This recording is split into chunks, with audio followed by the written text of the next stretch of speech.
to crack through that defense 8, hasn't he? So in domination, no. In breakthrough, no. But in the other scenarios, No.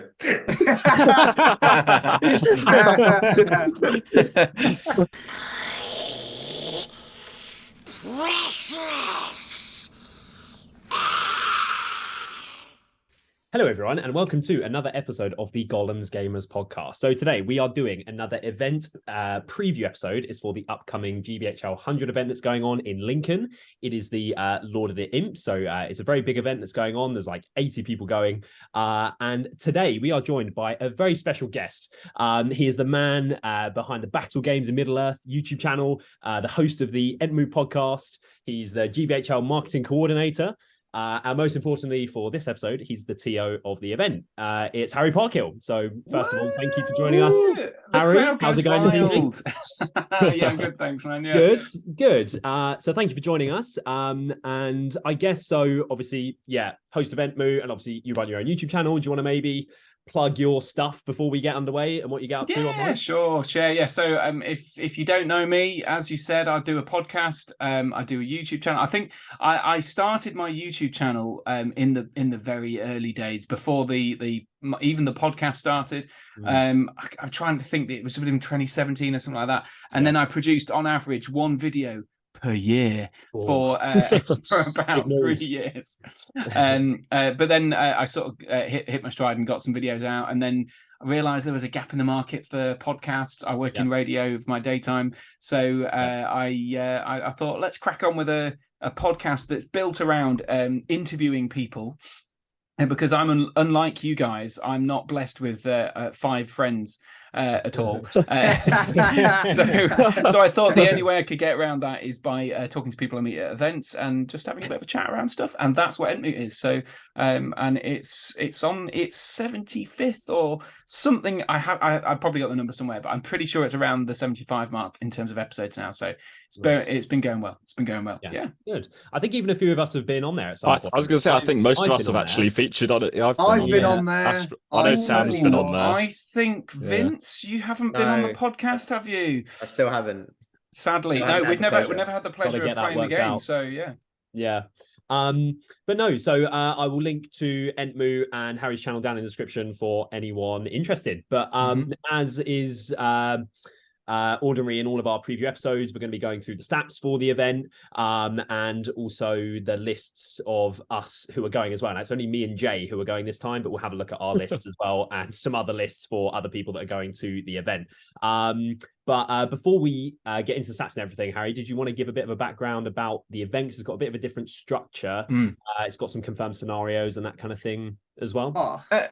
So basically the sort of idea came from a conversation I had with Jasmine Tetley, who look, there you go, there's the we got Jasmine one. Tetley, and we both kind of we wanted to we were talking about how a lot of the big GBHL 100 events at the time were relatively similar in kind of format, and some, there was either big points, little points, medium points, but then not a lot more spice. I think Ali King down in Winchester had some cool spice to his, and Ed Ball and Owen Wright did did something a little bit different every year, but not major things. So I was like, I want there to be something a bit different. So we were talking about what could you do to encourage people to bring the big hitters.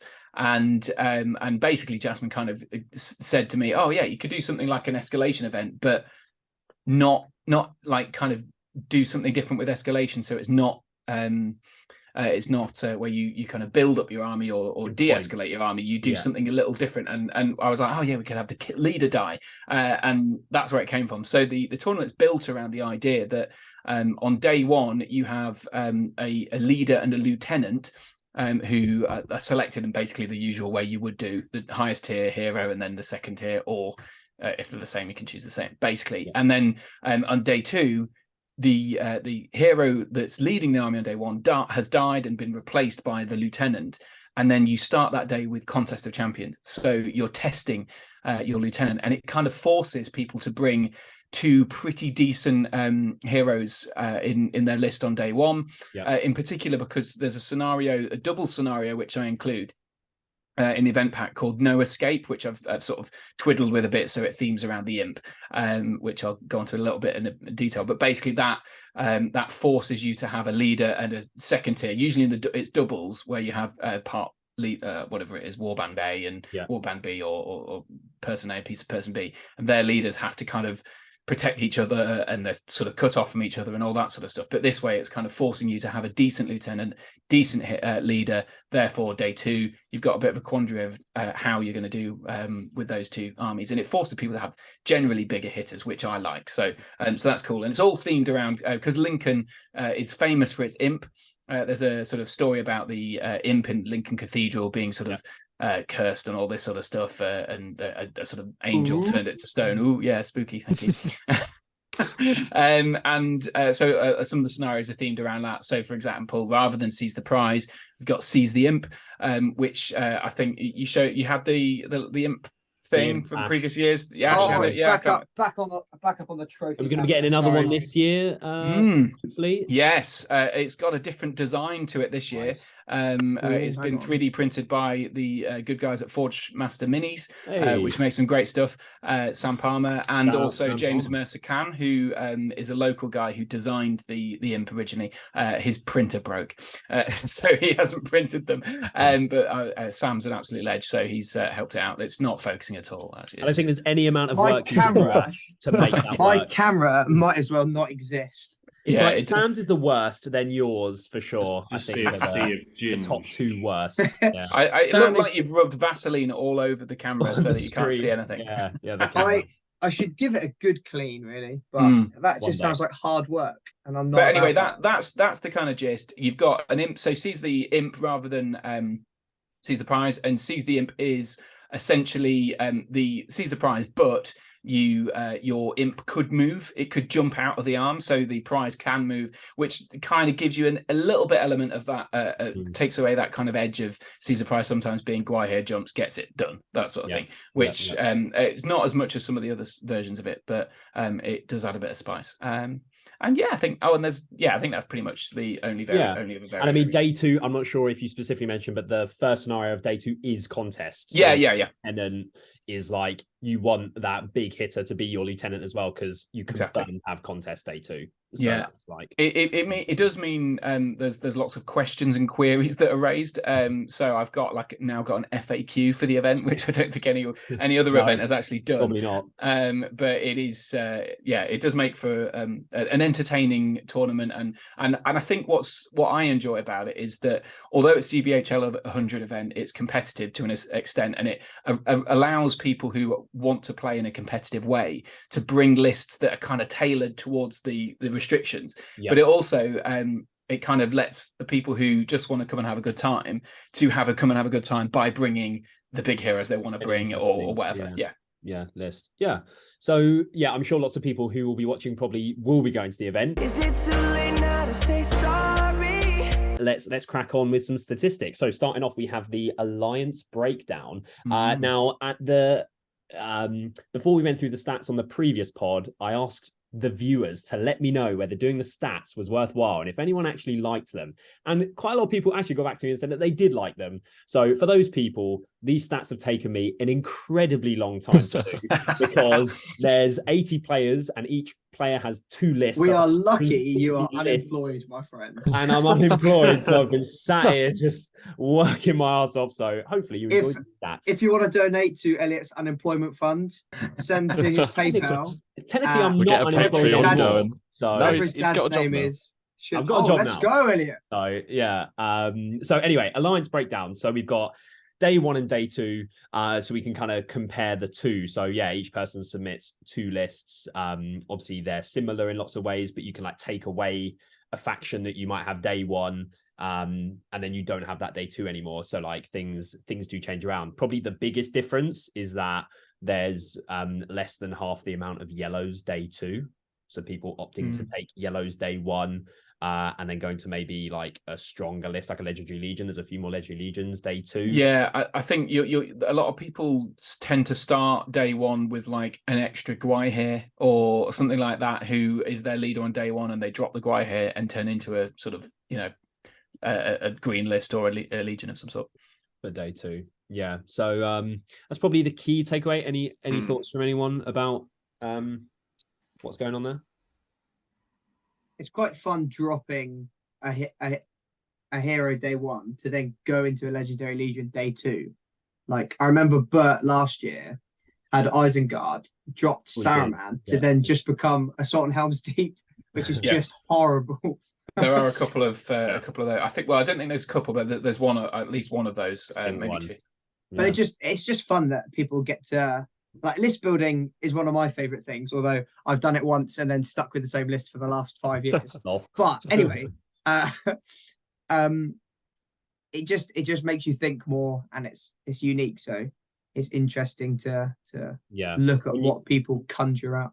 Yeah, when you've got a pack like this as well, which obviously you're writing 2 lists that you need to fit a specific like criteria, it obviously really gets the and it is worth noting the day 2. So all of the scenarios are pre-chosen except 2 on day 2, and even those are you can kind of gear the balance of the army. So essentially, I can't remember the combination because I don't have it in front of me, but I have it wrote down right here, Harry. You can explain what I'm about to say. So day 1 is Seize the Imp, Domination, and the doubles scenario variant of No Escape. And then day 2 is Contest, game 4, then either Command the Battlefield or Fog of War. And depending on which one Harry rolls for, will be then game 6, you play either Breakthrough or Clash. Yeah, so the idea of that is that no matter what, you have one scenario on day 2 that also is kind of somehow grabbing objectives, or so rather than it being Fog of War and Breakthrough, it's Command the Battlefield and Fog of War or something like that. So you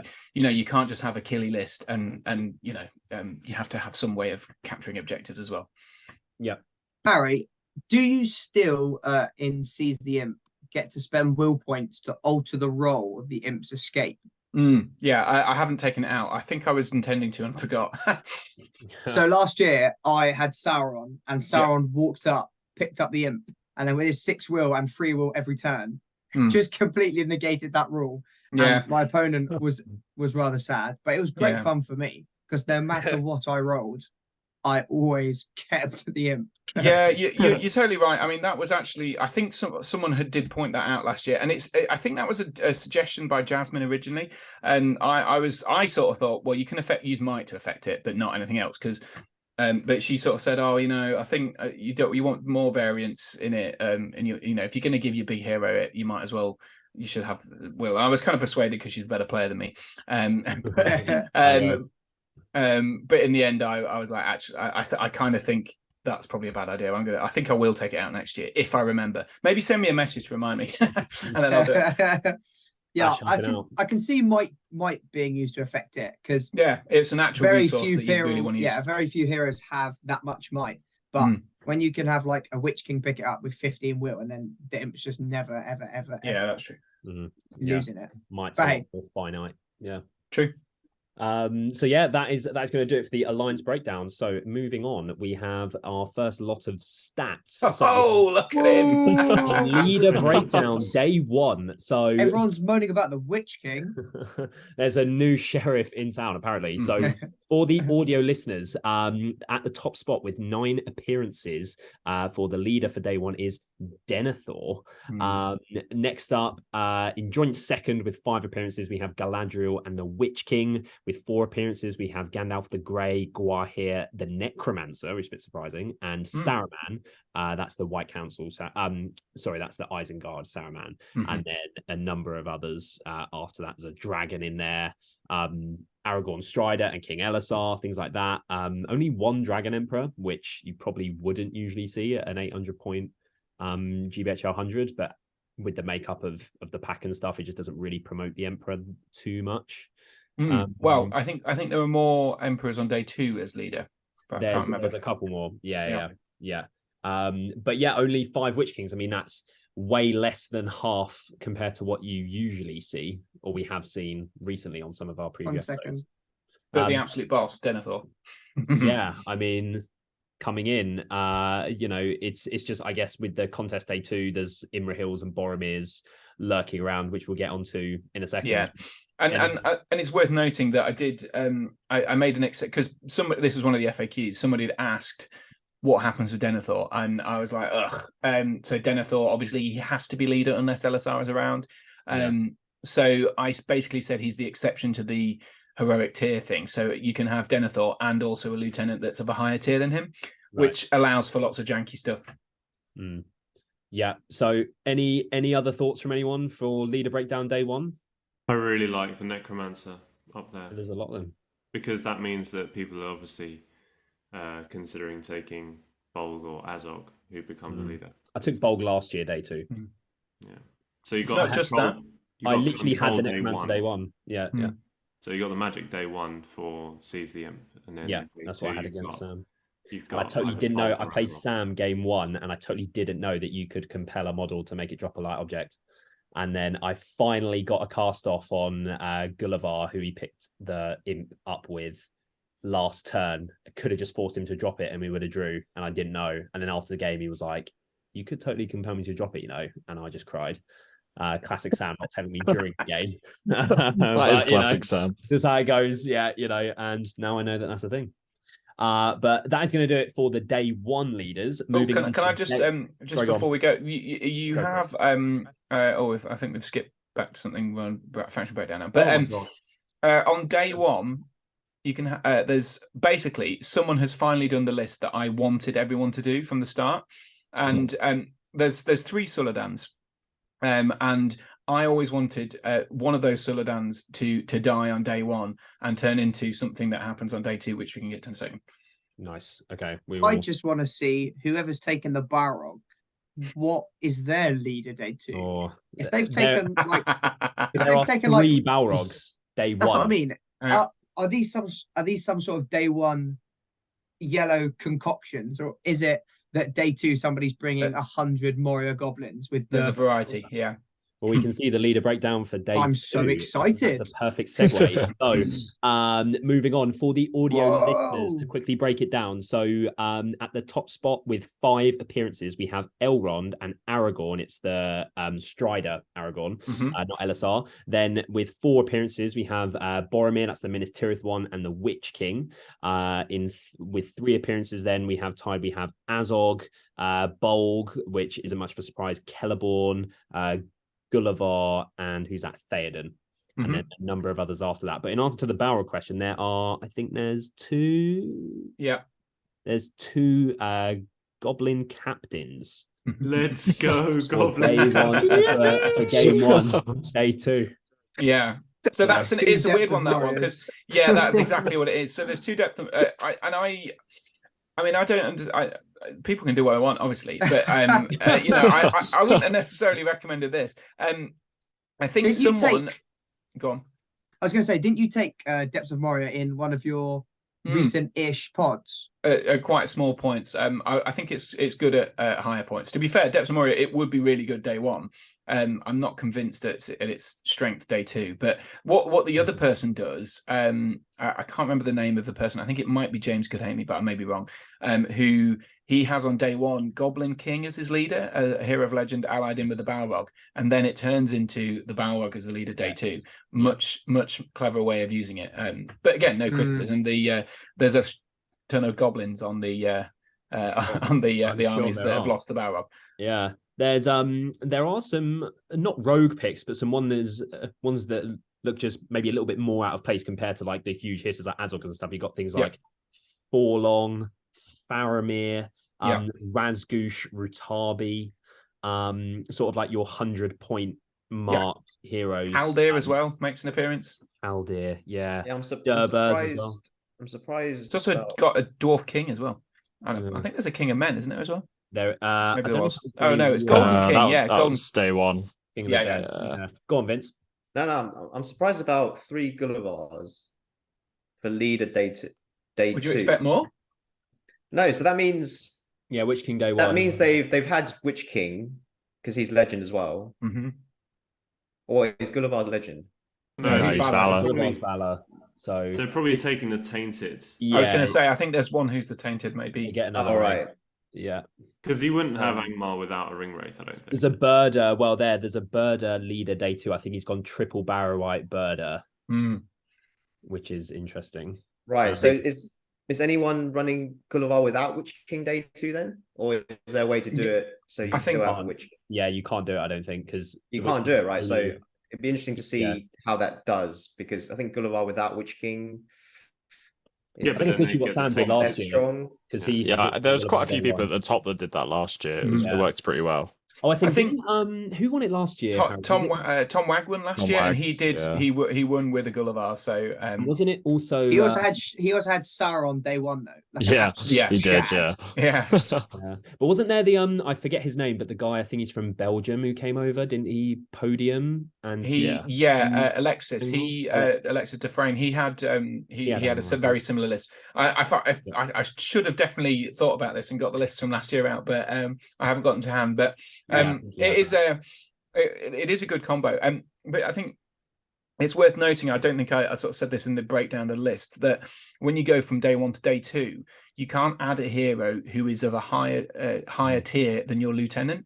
So for example, in this example, people might be thinking, well, you can have Tainted and Gulliver on day 1 and then just add a Witch King, but you can't do that because the Witch King's a higher tier than than Gulliver. So it just means that your hero lieutenant is choosing a higher tier is better, obviously, because then it means you have a stronger list. But got more to you can with. see at least one person has done the Burt from last year with the Urukai captain. The Burt.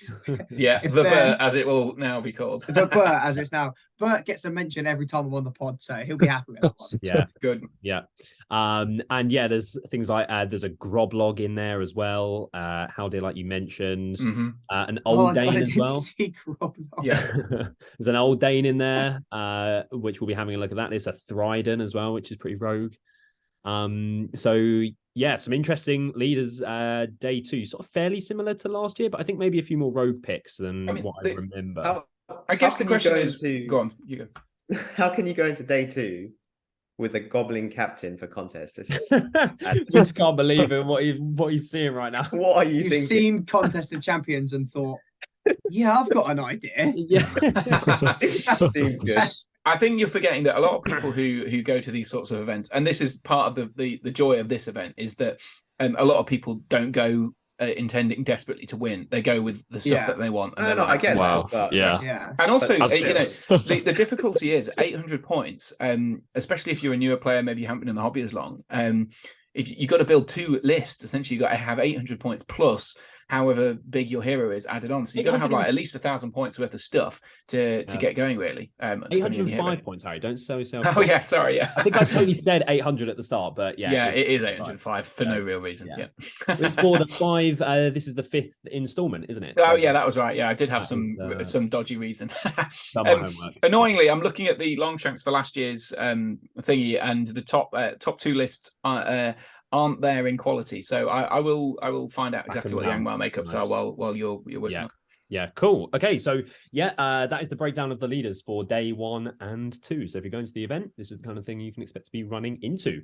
Now, moving on to the slide that I accidentally revealed earlier, we have the faction breakdown for day 1. So at the top spot for the audio listeners on day 1, there are 13 Minas Tirith appearances. So that is not 13 pure Minas Tirith lists. They could also be allied in. So there's a number of them that are allied with fiefdoms or Rohan and that sort of thing. But yeah, anytime there's a Minas Tirith appearance, it gets 1 extra on the chart. So there's 13 in total for Minas Tirith. I hope there is at least 13 bolt throwers going to this event. Otherwise, I saw a lot of bolt throwers. They have really missed the mark. Yeah. So there's a lot of Boromirs, a lot. There are. Yeah. So 13 appearances for Minas Tirith. Then in the second spot, tied, we have Lothlorien and Rivendell, 2 elf factions. After that, with 6 appearances, we have the Fellowship, Misty Mountains, Mordor, and Rohan. So a lot less Mordor again than you would. Mordor's fallen off a cliff. Usually see, at most of the 800 events. What meta? 800 point previews that we've done. A lot of them.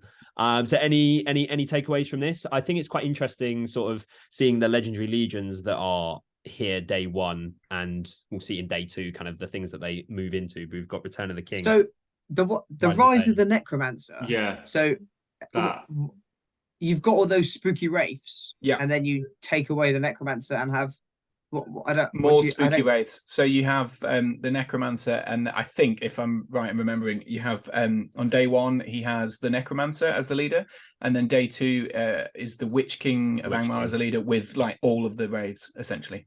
So which is about 800 points, I think. And then you can take from like the Doggle Door as well. You can take like the Castellans. I think he's got some.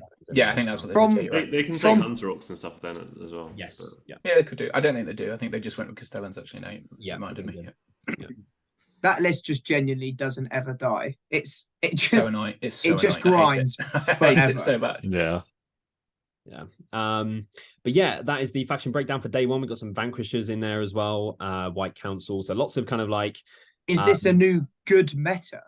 Question mark. So the interesting thing with the White Council and the Fellowship and the Vanquishers, quite a few people asked me. I think again this is an FAQE type thing that I've had to add in. What happens to an army that has one warband? So the rules pack usually says the leader and its warband dies, and then you replace them. But people are like, well, if I've got the Fellowship, Gandalf the Grey as a leader. How do I do that? Can I delete the warband and then just start fresh? And I basically said no. You've got to have the lieutenant there day 1. So you kind of in that instance you have Gandalf as your leader, and then the Fellowship as Aragorn as your leader day 2, and then you add whatever you want. So some people have allied in, I don't know, Haldir or whatever, and other people have gone, okay, well, I'm going to go the Thorin's company, turn it into the Fellowship, which is a really cool themey list. I love that. Or the White Council with Saruman the White as leader and Elrond as your lieutenant, and then turn it into a pure Rivendell list on day 2. So all of these things are cool ideas, and I like them. So I thought, yeah, crack on, basically. Yeah. There's lots of those kind of like lists, like the Misty Mountains and the Fellowship, both tied with 6 appearances. They're the ones where you might like ally in a Guahir or like a solo drop Aragorn or whatever it is into your list. I think that's where lots of those yellows are coming from. Day 1 sort of thing. So yeah, that's going to do it for day 1. Moving on to day 2 for the faction breakdown. So for the audio listeners, in the top spot, instead of 13 Minas Tiriths, there are now 13 Rivendells. Day 2. What is? I don't know if you have this stat, Elliot, or if you could maybe find it out as we're chatting. What is the breakdown of good to evil at this event? Because this seems like overwhelming amounts of good. I have thought about doing that before, but listeners, if you'd be interested in a good to evil ratio stat, let me know, because I can add it to the list. Give this man more work. Yes, and I'll happily do it. Just say yes, yeah, I wouldn't be able to find that off. I can work that out while you're talking. It'd be fun. Cool. So yeah, Rivendell in the top spot. Then after that, we have Minas Tirith with 11 appearances. The Fellowship with 8, and then with 6 appearances, we have Lothlorien, Mordor, and Moria. And then some more legendary legions. So Return of the King, Rise of Théoden, like before. There's also a few pits of Dol Guldur lists now as well. So the day 1s that had like, I think there's a couple that have like the Necromancer as the leader day 1 drops, and then it's just Azog and dudes in the pits legendary legion day 2. So I think that's where there's 3 of those. So that's a fair amount of those legendary legions coming in at day 2. But any thoughts from anyone? I'm doing maths. Yeah, I'm very excited for this good to evil breakdown, because usually it's always evil that's the biggest faction, almost all the time. Yeah, I think the format just favors good. Maybe. Yeah, I guess good big heroes, and yeah, I think you have more. Usually, evil lists have got more heroes that are so you kind of able, or more good quality heroes. So whereas evil tends to lean on its sort of numbers or its whatever it is to for an advantage. So I think that's probably why we're seeing a lot more. But I mean, I'm still surprised, because some of the biggest and baddest and best heroes are like your your Saurons and your Witch Kings and all that sort of stuff. And it's always kind of surprised me that we don't have more of them together. So because that's the kind of thing that I would be taking. And I mentioned, and in fact I sort of teased ahead to it, didn't I? But I didn't do it. Yeah. The one that I always wanted people to do was to do Suladan on day one with the Mummock War Leader in the Grand Army of the South, and then just drop Suladan from it and stick with the Mummock War Leader as your leader, and then you can add 100 points or whatever, or 115 or whatever Suladan is. So you've just got a filthy Mummock charge on the first turn of the day two. So that's pretty filth. I totally did have to check that as well. I wasn't sure when I was looking through the list with the Grand Army of the South. I didn't know if, say, Suladan or a Mummock had to be the leader, but it doesn't say any mention at all about a leader in the Legendary Legion. So you either can be the leader, which is awesome, but you do have to have a Mummock both days. So either the War Leader or just another Mummock. Your good versus evil breakdown. Interestingly, there's 46 good armies. 46 good armies and 34 evil armies. So wow. Okay, I wonder what it would be usually. Mark. Yeah, I imagine a lot closer, a lot more evil armies.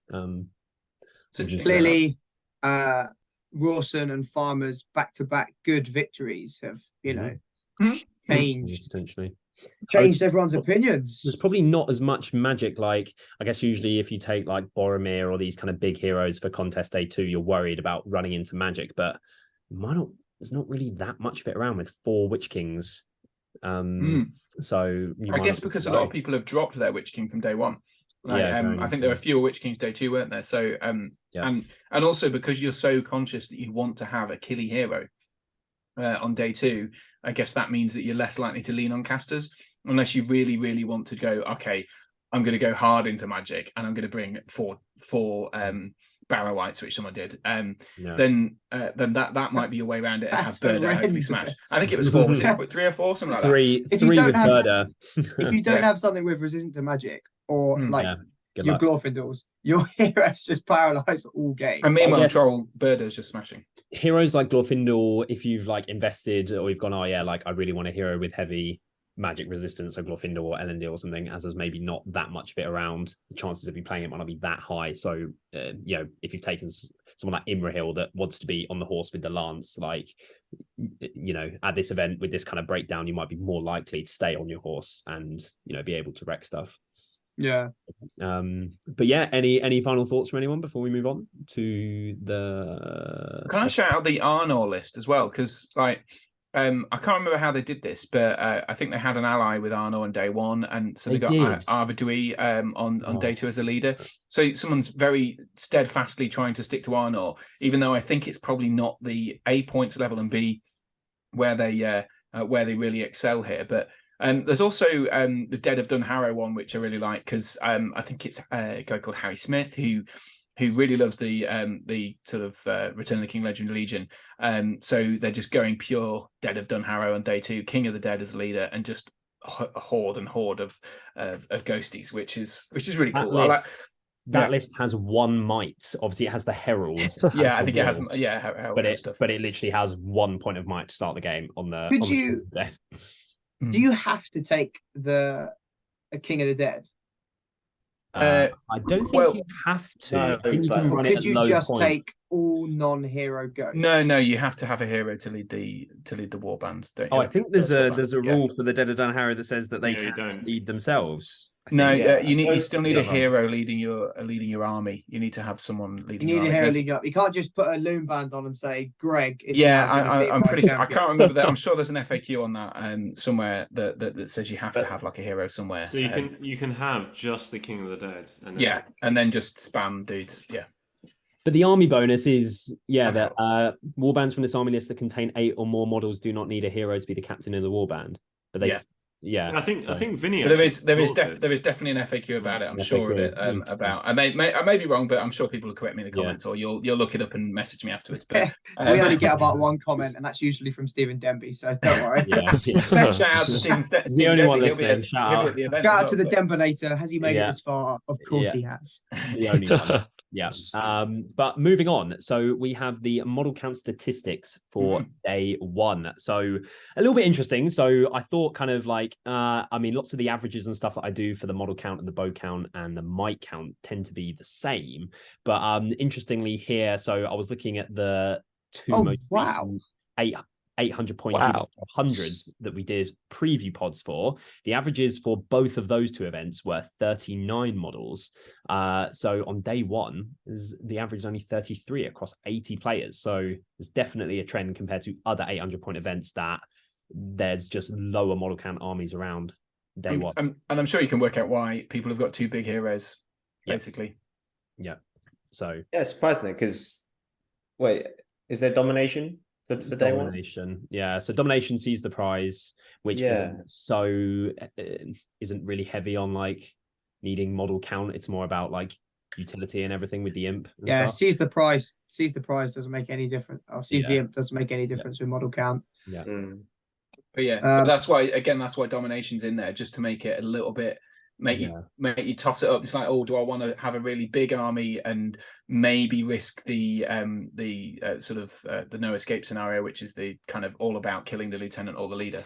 But no escape is like in the middle a bit though, for sure, because obviously it's a lot of VPs for killing the leader and the lieutenant, but then obviously your leader's warband does need to be pretty chunky because it starts in the middle with your opponent's leader's warband, and then you've got the reinforcements coming from either side, so it's kind of like the middle ground between seize the prize and domination in terms of like model count. And it's also the closest to Contest of Champions that isn't Contest of Champions. I totally didn't look, but I'm assuming at least one person has Sauron on day one. I think there is one. That no escape scenario, where Sauron is your break and your leader, I think he's worth something like 9 VPs. It's just beautiful to watch your opponent. Sounds great for that, just to watch your opponent go, oh, brilliant. Didn't you play Sauron day one as well last year? You played. No, I played with Sauron. You were using Sauron. Yes. Yeah, it was just great fun. Yeah. Totally worth it. Yeah. But interesting to kind of see the difference in sort of the model count from the usual kind of 800 point events that we've looked at lately. I would not have guessed it'd be this low. There you go. So this is why Lord of the Imps is so well worth attending. It's the drive up to Lincoln, folks. Don't you sell out so well that you have to actually raffle tickets off? Well, this year I tried that as a way of getting around it, because I think I sold 120 tickets for 104 for an 80-man event. 80-man or woman event this year, so there was 40 people, and I decided before that to happen that the last 20 people who so the sort of 60 to 80 as in ticket sales would be done as a raffle for all of the people who bought a ticket. So in the end, I think I had, what does that work out, about 60 people in the raffle to get the last 20 tickets. Having said that, and I know this is kind of often the case that people drop out. I've had a lot more dropouts this year than I've ever had before. Really? I think we lost nearly 10 people over the course of the last couple of months, which is and one literally the other day. Was it yesterday? I think it was yesterday. And so it's been a real churn, and despite having about 20-30 people on the reserve list, we've got down to one person left on the reserve list. So I do feel bad for whoever that is. I'll get their name out, but it's been really, really, really close at times, because it's a closey in terms of making sure that I've got that list full at the end, because I thought, oh, for God's sake, after selling 60 more tickets than I had, getting to one person is rough. It's Ash Scott, so shout out to Ash Scott, still on reserve list at the last minute in case. What a great name! Hang in there, brother. Hang in there, mate. What a great name. You'll get there. I think it comes back to what we were discussing on a pod a few episodes ago, where people buy tickets because it's a GBHL 100. It's such a recognizable event. And it's going to sell out instantly. So even if it's how many months before do you sell tickets before the actual event? Like 2 or 3? Well, I think usually I do sort of March, April. A while ago, so it was quite a while ago.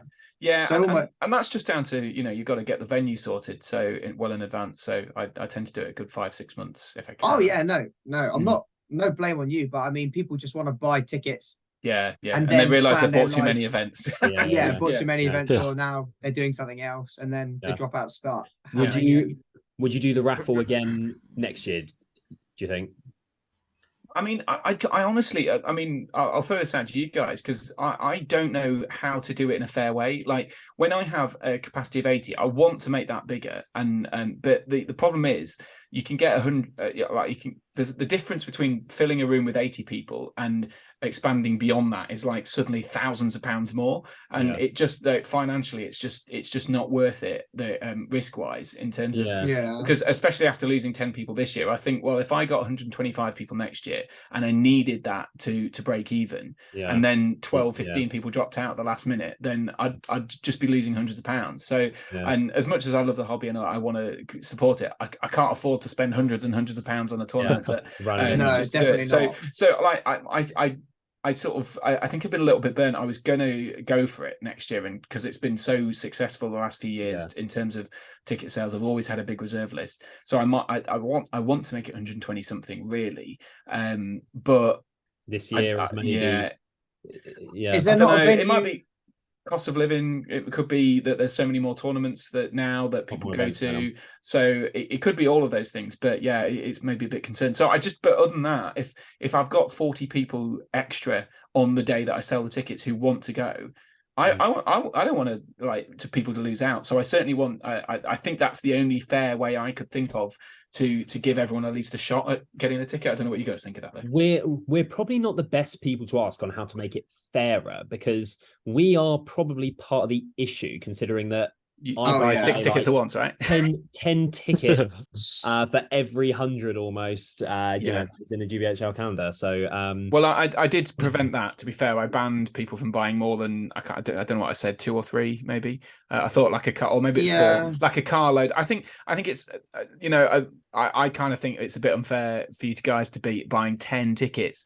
As much as I'd love you all to come, it'd be great. That's why I want the capacity bigger. But I do feel for those people who are kind of thinking, oh, should I go to an event? Should I not go for an event? Because like I remember feeling like that 5 years ago when I didn't know anyone at an event, and and you're kind of reluctant, but you think, oh, if there's 50 people on the list, it sounds like at least I'll meet someone. But then if you don't have that time to think about it, if you're kind of having to do it in a second, so yeah. No, it's a bit off-putting, especially when 10 of the 80 are called Robert Shillinglaw. Who the fuck is this guy? He's being hyperbolic. I think we usually get 6 because that's how many of us go. It's usually but it's like, I don't know, how do you define fair? Because the tickets will go live at 8 on the day. Everyone knows about it. So well, the only thing I don't got equal opportunity. The only thing I can only assume that say you tell people to buy the ticket on PayPal at 8 o'clock. Obviously there are some people who are working at 8, and some people that or they just have a dinner or whatever. They've got family, they've got kids to put down to sleep or whatever. But there's also things like who lives in the best place with the best Wi-Fi or the best internet, and because I literally sold out in under a minute, and I think most of those people probably did wait until their computer or phone or whatever turned to 8 o'clock and sent the money. And I just wonder how much of that is down to the first person living in a rural area and having crap broadband, and someone living in a big city where they've got 5G and blah blah blah. I would argue that 60 seconds is quite a lot of time to press that. But that's the thing. But on the PayPal, it just showed us like I can't remember what time I said, 8 o'clock. Say it's 8 o'clock. It all said sent at 8 o'clock. 8 o'clock. I have wondered that, because it won't say the seconds. So no, when all that money came in, you thought, "Cool, I could run away to the Maldives right now." It would be. If it wasn't for the podcast, I would have done it.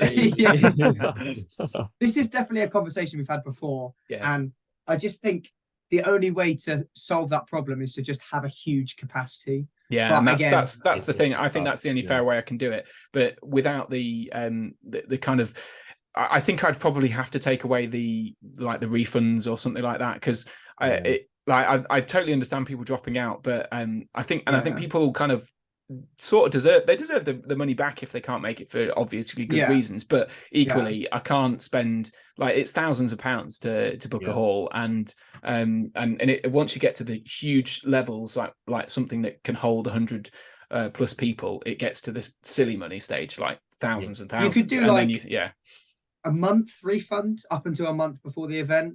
or something like that. Yeah, but I even that the problem with that is like it's too late by then, because I've already put a deposit down in a hole. I'm already committed to it. Yeah. Like that, you can't. You've got to do it straight away. Say no refunds at all, because I booked it 6 months in advance, and because these big holes, like big event spaces that gigs are happening at, like they book them often a year in advance, if not more. So it's tricky. It's really tricky. You need a venue like Firestorm Games in Cardiff, where it's designated for gaming, and Matt King was able to just sell as many tickets as would have him, because he knows that the table capacity is unlimited.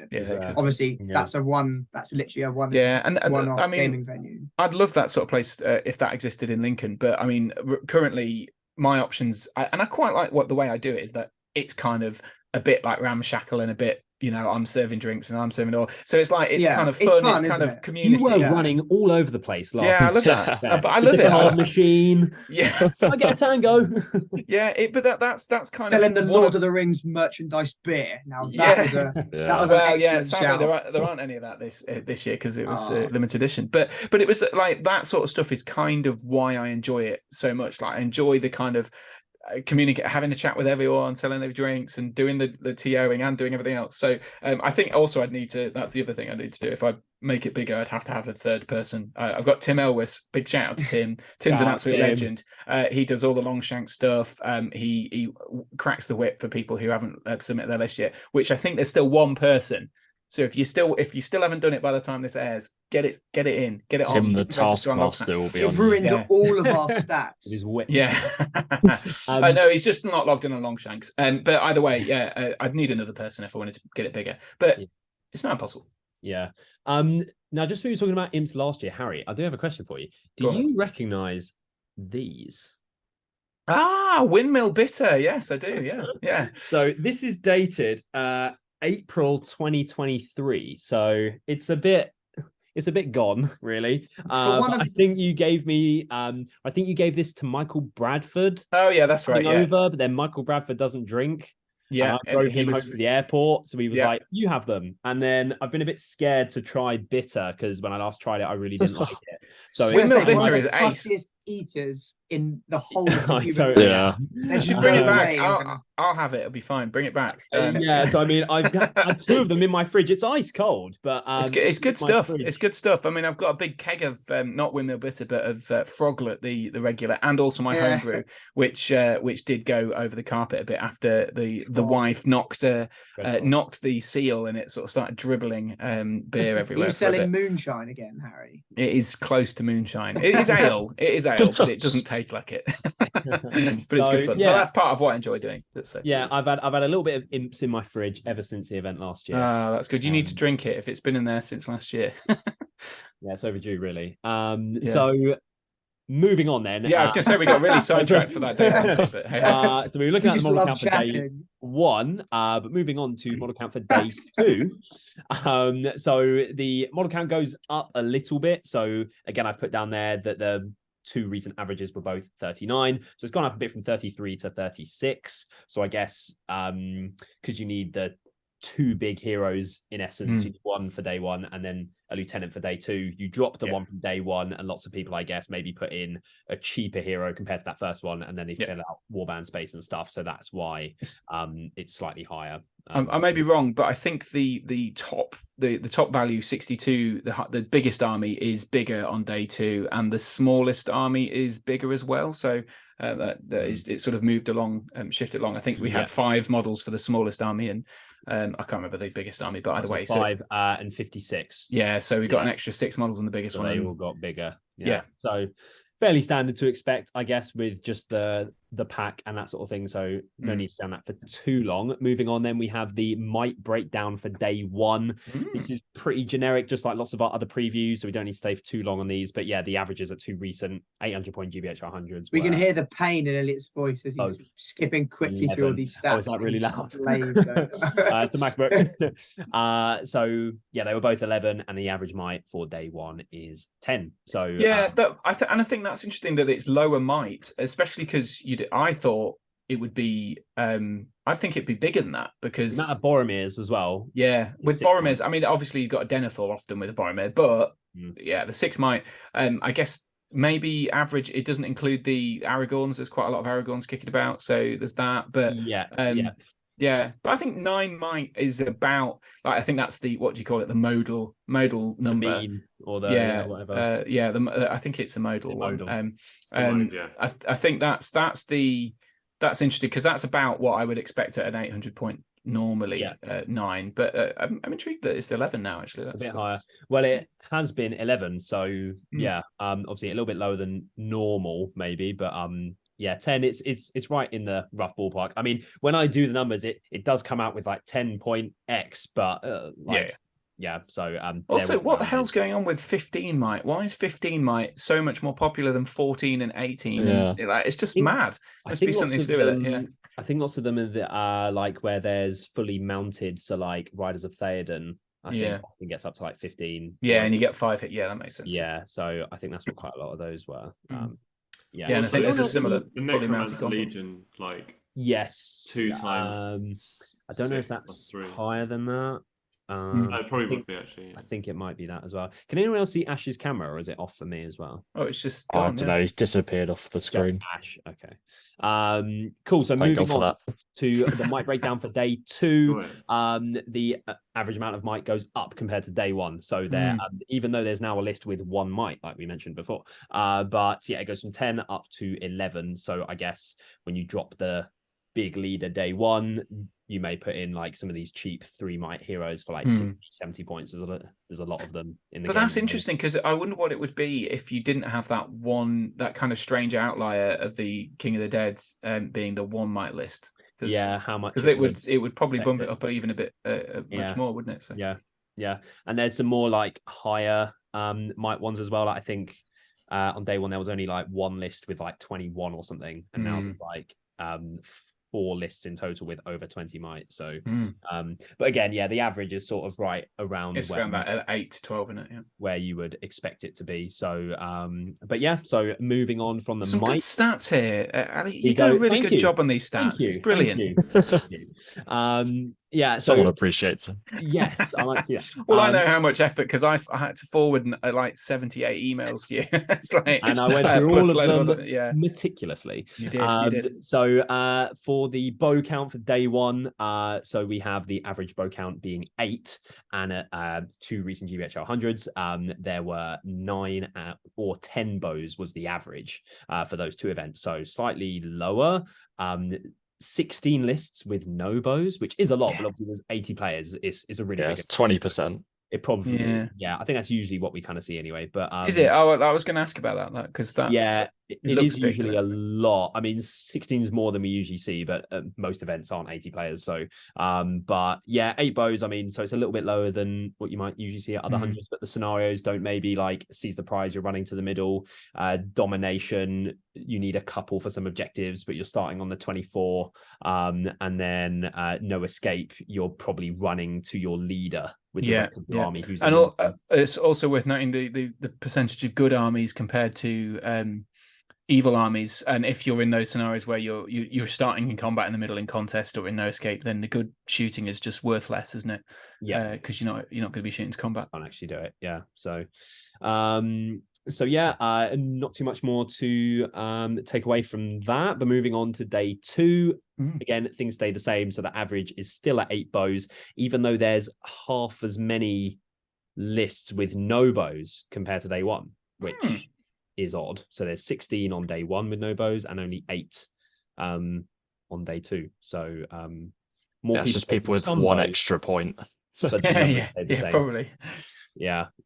Overall. So because I don't think the scenarios necessarily day 2 lean into bows either. So that's like contest, command the battlefield. You might want on battlefield a little bit, but not. Yeah, but even then, that's not guaranteed to show up either, is it? So the only thing that would be, so I got absolutely screwed last year. I think we played Fog of War last game, and I played against like a Harad list with the Betrayer. He was the guy who won most sporting last year, Harry. I played him last game. And he, yes, it was Fog of War, and I had Hunter Orcs, so I had to run across the board towards him with the 12-inch deployment, and he had like 20 bows with the rerolls and everything. So that is one scenario which and obviously Clash as well. Bows can be really good to have, but I guess more people have taken them because there's half as many lists with no bows, but the average stays the same. So. Mm-hmm. Okay, so moving on from that is going to wrap it up for the statistics. So those of you who liked the stats, I hope you enjoyed them. I like the stats. I think they were really good stats. Nice. I really appreciate that. Nice. There we Can go. you make them more colourful next time? More colourful. Oh, they are all quite generic. You know what I'd like to see? I'd like to see a pie chart. I love a good pie chart. There was pie charts, yeah. Pie charts at the beginning. Was it? Yeah. Yeah. Oh, well, yeah. Sorry. Yeah, there were pie pie charts. Sorry. You have your pie charts, don't you, for the What were the cursed ones? I did do a pie chart. Yeah, sorry. I'm not saying that your pie charts were no good. I'm just saying that the Can we start getting scatter graphs and stuff? Yeah, We'll go a lot more colourful than Harry, to be Oh, we fair. need some histograms, don't we? Histograms, they were the worst ones. Can we start doing Venn diagrams as well? I Make did- it sorry, really I- confusing. just Stem to and leaf for the number of bows. just to shout out Matt Ackrill's the guy you played who won most sporting. Who won most sporting? Shout out. Yeah. Shout out to Yeah. Matt because he did have a Don't really remember he was a which. cool guy. Yeah, but no, I can look into other ways to display the same information for you guys. Leave it with me. Yeah, See what I yeah, can do cook. that. Let me cook real quick. Let's do that. Okay, so moving on, we're going to get to Oh, look at all these. first You've skipped through loads there. list. So for the audio listeners, the first one we're looking at, as there's so many Denethors day one, I thought we would kind of show the type of list that is being ran. So on day one, we have someone taking Denethor with 8 Warriors and Minister of the Shield, 2 Knights with Shield, and 5 Fountain Court with Shield. And the second warband, which is not the Lieutenant in this case, is Boromir with the Horse and Shield. It does have the banner for those watching on YouTube or Spotify as well, but The only way to run Boromir. it makes it really hard to put on the screen. So I just took it off of the Lonely Knight builder. But he's leading 4 Warriors and Ministers with Shield, another 2 Knights with Shield, and 7 Rangers with Spear. And then he's allied in the Fiefdom, so it's a Green Alliance. It's Imrahil on horse with Lance, who is the Oh, lieutenant. Imrahil on Lance. On That's a with painful horse. image. I did an alley king there. And right. he's leading 1 Knight of Dol Amroth, 10 Men at Arms, and 3 Clansmen. This is juicy. Yeah, it's cool. so I like that's- this one. Yeah, it's a good one. That's day one. And then day 2, he drops Denethor, but Imrahil's now the leader. So those warbands stay basically the same, Imrahil's and Boromir's. And then he adds in Irolas with 6 Warriors Minotaur with Shield, 1 Knight with Shield, and 5 Fountain Court that he lost from Denethor's warband. Yeah. So what do we think? I noted down the model counts. It's 45 on day 1 and 42 on day 2. Solid both days. Worth noting, this is Tom Wag, won it last year. Spicy. The first thing that actually. Yeah, I was also thinking farmer. now I've he's a left the dwarf names player out now. to, He's yeah. following the footsteps of the man. Oh, who sorry, brought I him into shouldn't have spoiled it. It's all right. No. Yeah. So what do we think? Instantly, it's way above the average model count. It's very high defense.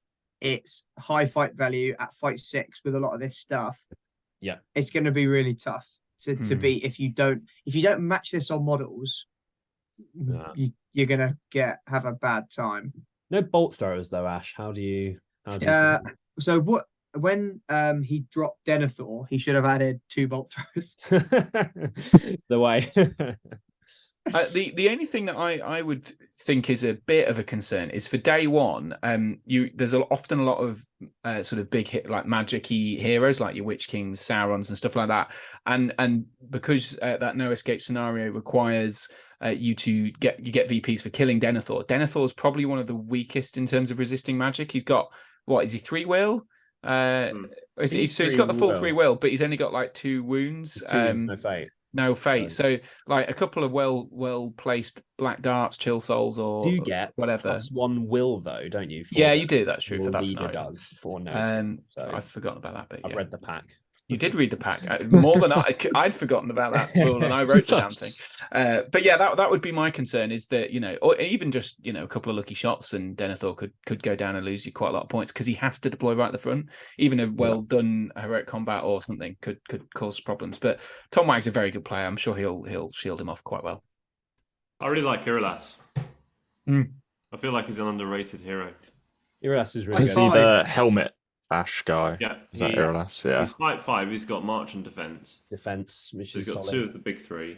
And I think as well, one thing that at least I thought about a lot when writing my list and just looking at the scenarios for day 2 is not wanting to have really weak links in terms of heroes for day 2 because you're guaranteed to play either Clash or Fog, which are in part at least about killing heroes. So Irolas with defense, you still get a cheap 3-bite hero that he can call 3 defenses for if he gets in a bad spot. Things like Gorebag, for example, just these cheap sort of heroes could, you know, maybe get flash killed quite easily in those scenarios. Would be quite important to not let that happen. So Irolas, I think, the cheap fight 5 is real tasty because you come up against quite a lot of fight 4 armies, and you just like, so Madril, although he's got a cool Maelstrom rule for command the battlefield would be good. Yeah, but Irolas provides you with killing power that Madril really doesn't, and also the potential to block.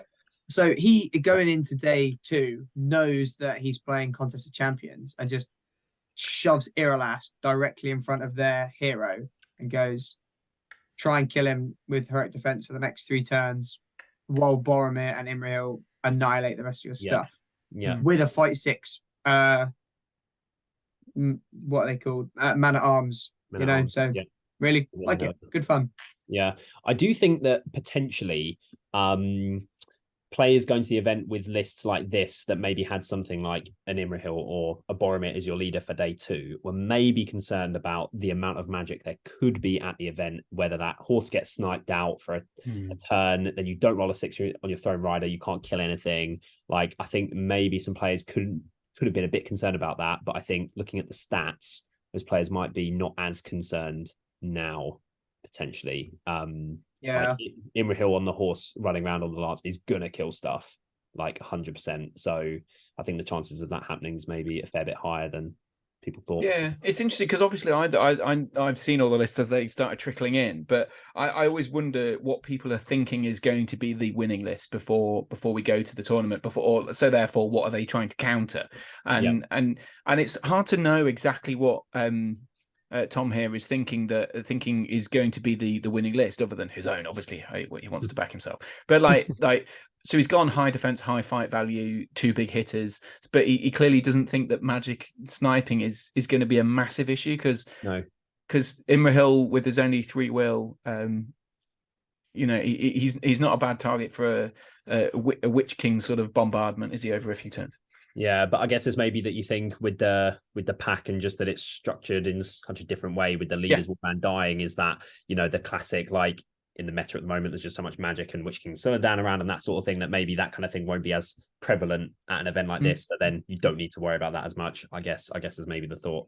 I mean, I'm kind of surprised there are fewer Witch King Suladan alliances on day 1, because they're both some of us legends. have managed to get Witch King Suladan for both days, but we will wait and see for that later on in the episode. There we go. Yeah, so any closing comments from anyone for this list before we move on? No, this is really strong. It just doesn't like playing magic. It's a good list. Yeah, I like a lot of Men at Arms. It's good. Very good. Yeah. Cool. So moving on, we have our next list. So there are some elves around. So I thought this kind of list would highlight the sort of thing that you can do with them. So for the audio listeners, day 1, it's the Vanquishers of the Necromancer Legendary Legion, which we've been seeing quite a lot lately at 800 points, to be honest. So it's the 5 heroes that you get in the Vanquishers Legion with Elrond as the lieutenant. So then day 2, you can go into either like a pure Rivendell list, just like a standard Rivendell list, or you can go into Riv Knights and get like a really techie sort of list out of it. So Elrond's the leader. He is leading 12 Riv Knights with shield, and another one with banner and shield, and then just 1 naked high elf warrior because of points, I assume. And then from the Fellowship, he's allied in Gandalf on horse and Legolas on horse with armor. So it's 805 points on the nose, and that is 17 models there for day 2. Man, just because Vanquishers for no escapes is going to be nasty. Yeah, because that I can't remember what I ruled, but the FAQ, I think they're all just going to be in the middle on the road. That's just dirt. Yeah, there's no other way around it. I think I didn't quite know how to answer. You just that lose. It's a bit rough. I mean, it's the leader's warband, and they're all in Saruman's warband. So exactly. Like the amount of control in Sees the Imp is So this is But as I think I mentioned in the response to the question, that it also means your army is going to be pinned between the two halves of the other force. Where there's no kind of it's got to do a lot of work quickly before the other half of the army catches. There is quite literally no escape. It can literally blitz through like the opponent's leader's warband before the other half gets there, or the whole rest of the army, because it's only the leader's warband. The whole rest of the army starts on the other side, so there can be like 35 models coming up behind, but the leader's warband could be dead by the time they even get there. It is. You have got domination day one as well, right? Am I being silly? Yeah. Yes. Yeah. So this wins. This wins. Sees the imp, and then what did you say the other one was? The no escape one. No escape scenario. The sandwich one. There you go. It wins both of those, and then domination it loses. So it can be tricky. Yeah. I've seen them when they win. They can still win. They can, but it's difficult. It's yeah. This feels very Ed Ball to me. It might be Ed Ball. It might be. He didn't beat me at domination. James. And didn't he have a Riv Knights list last year as well? Yeah. Was that for day one or two? I don't know whether he had Aragorn instead of Legolas. Yeah, that sounds right. Didn't you take a big poo all over him last year, James? Yeah, I totally did. James Goebbels. Love to see that. Did he have Anxious day one? I can't remember. I think he might have had Riv Knights twice last year. Yeah, he did. I think he just swapped one Aragorn for something, or I can't remember exactly how he did it. He was the leader then, because you don't get the free he did something techie with the leader. I think he did. What did he do? I think he might have done Gandalf the Grey leading day one with Elrond, and then added Aragorn because they're both Valor or something like that. I can't remember. So you'll still get the Riv Knights in Elrond's warband on both days. He's just the lieutenant on one day. Yeah. And then he becomes the leader day two. I think it was that, something like that. Yeah, because otherwise it just wouldn't work. Yeah. So that's quite a techie kind of control list that you might see this weekend. There's a number of Vanquishers going as well. So hope you don't play it in No Escape. Most likely. It'll be tricky. But I mean, the lieutenant is. I mean, I guess he's the hardest one to kill, isn't he? But you've got a chance to just assassinate one of them quite quickly, I guess. But another thing, it's going to be hard. Do we know who the leader is day two? It is Elrond. It is Elrond, yeah, because he has to be, yeah. Because he's. So it has to be Elrond, which means he has to deploy within. Oh no, it could have been Gandalf, I suppose, but yeah. Okay. If it's Gandalf, that probably. No, I think it is Elrond, but it could have been Gandalf. I think it could be Gandalf's legend. I'm surprised why. No, because it's Gandalf the Grey. Valor. I think he might be Valor in. He's Valor, yeah. Whereas Elrond is legend in the. I don't know, something like that. Yeah, I did check. Well, Elrond is legend. That makes sense. But he could lose that first turn roll off in contest and then not be able to charge of any of his stuff. Yeah, and then those Riv Knights just get absolutely cut to pieces. Yeah. Or he leaves Elrond completely isolated on his own and then gets surrounded.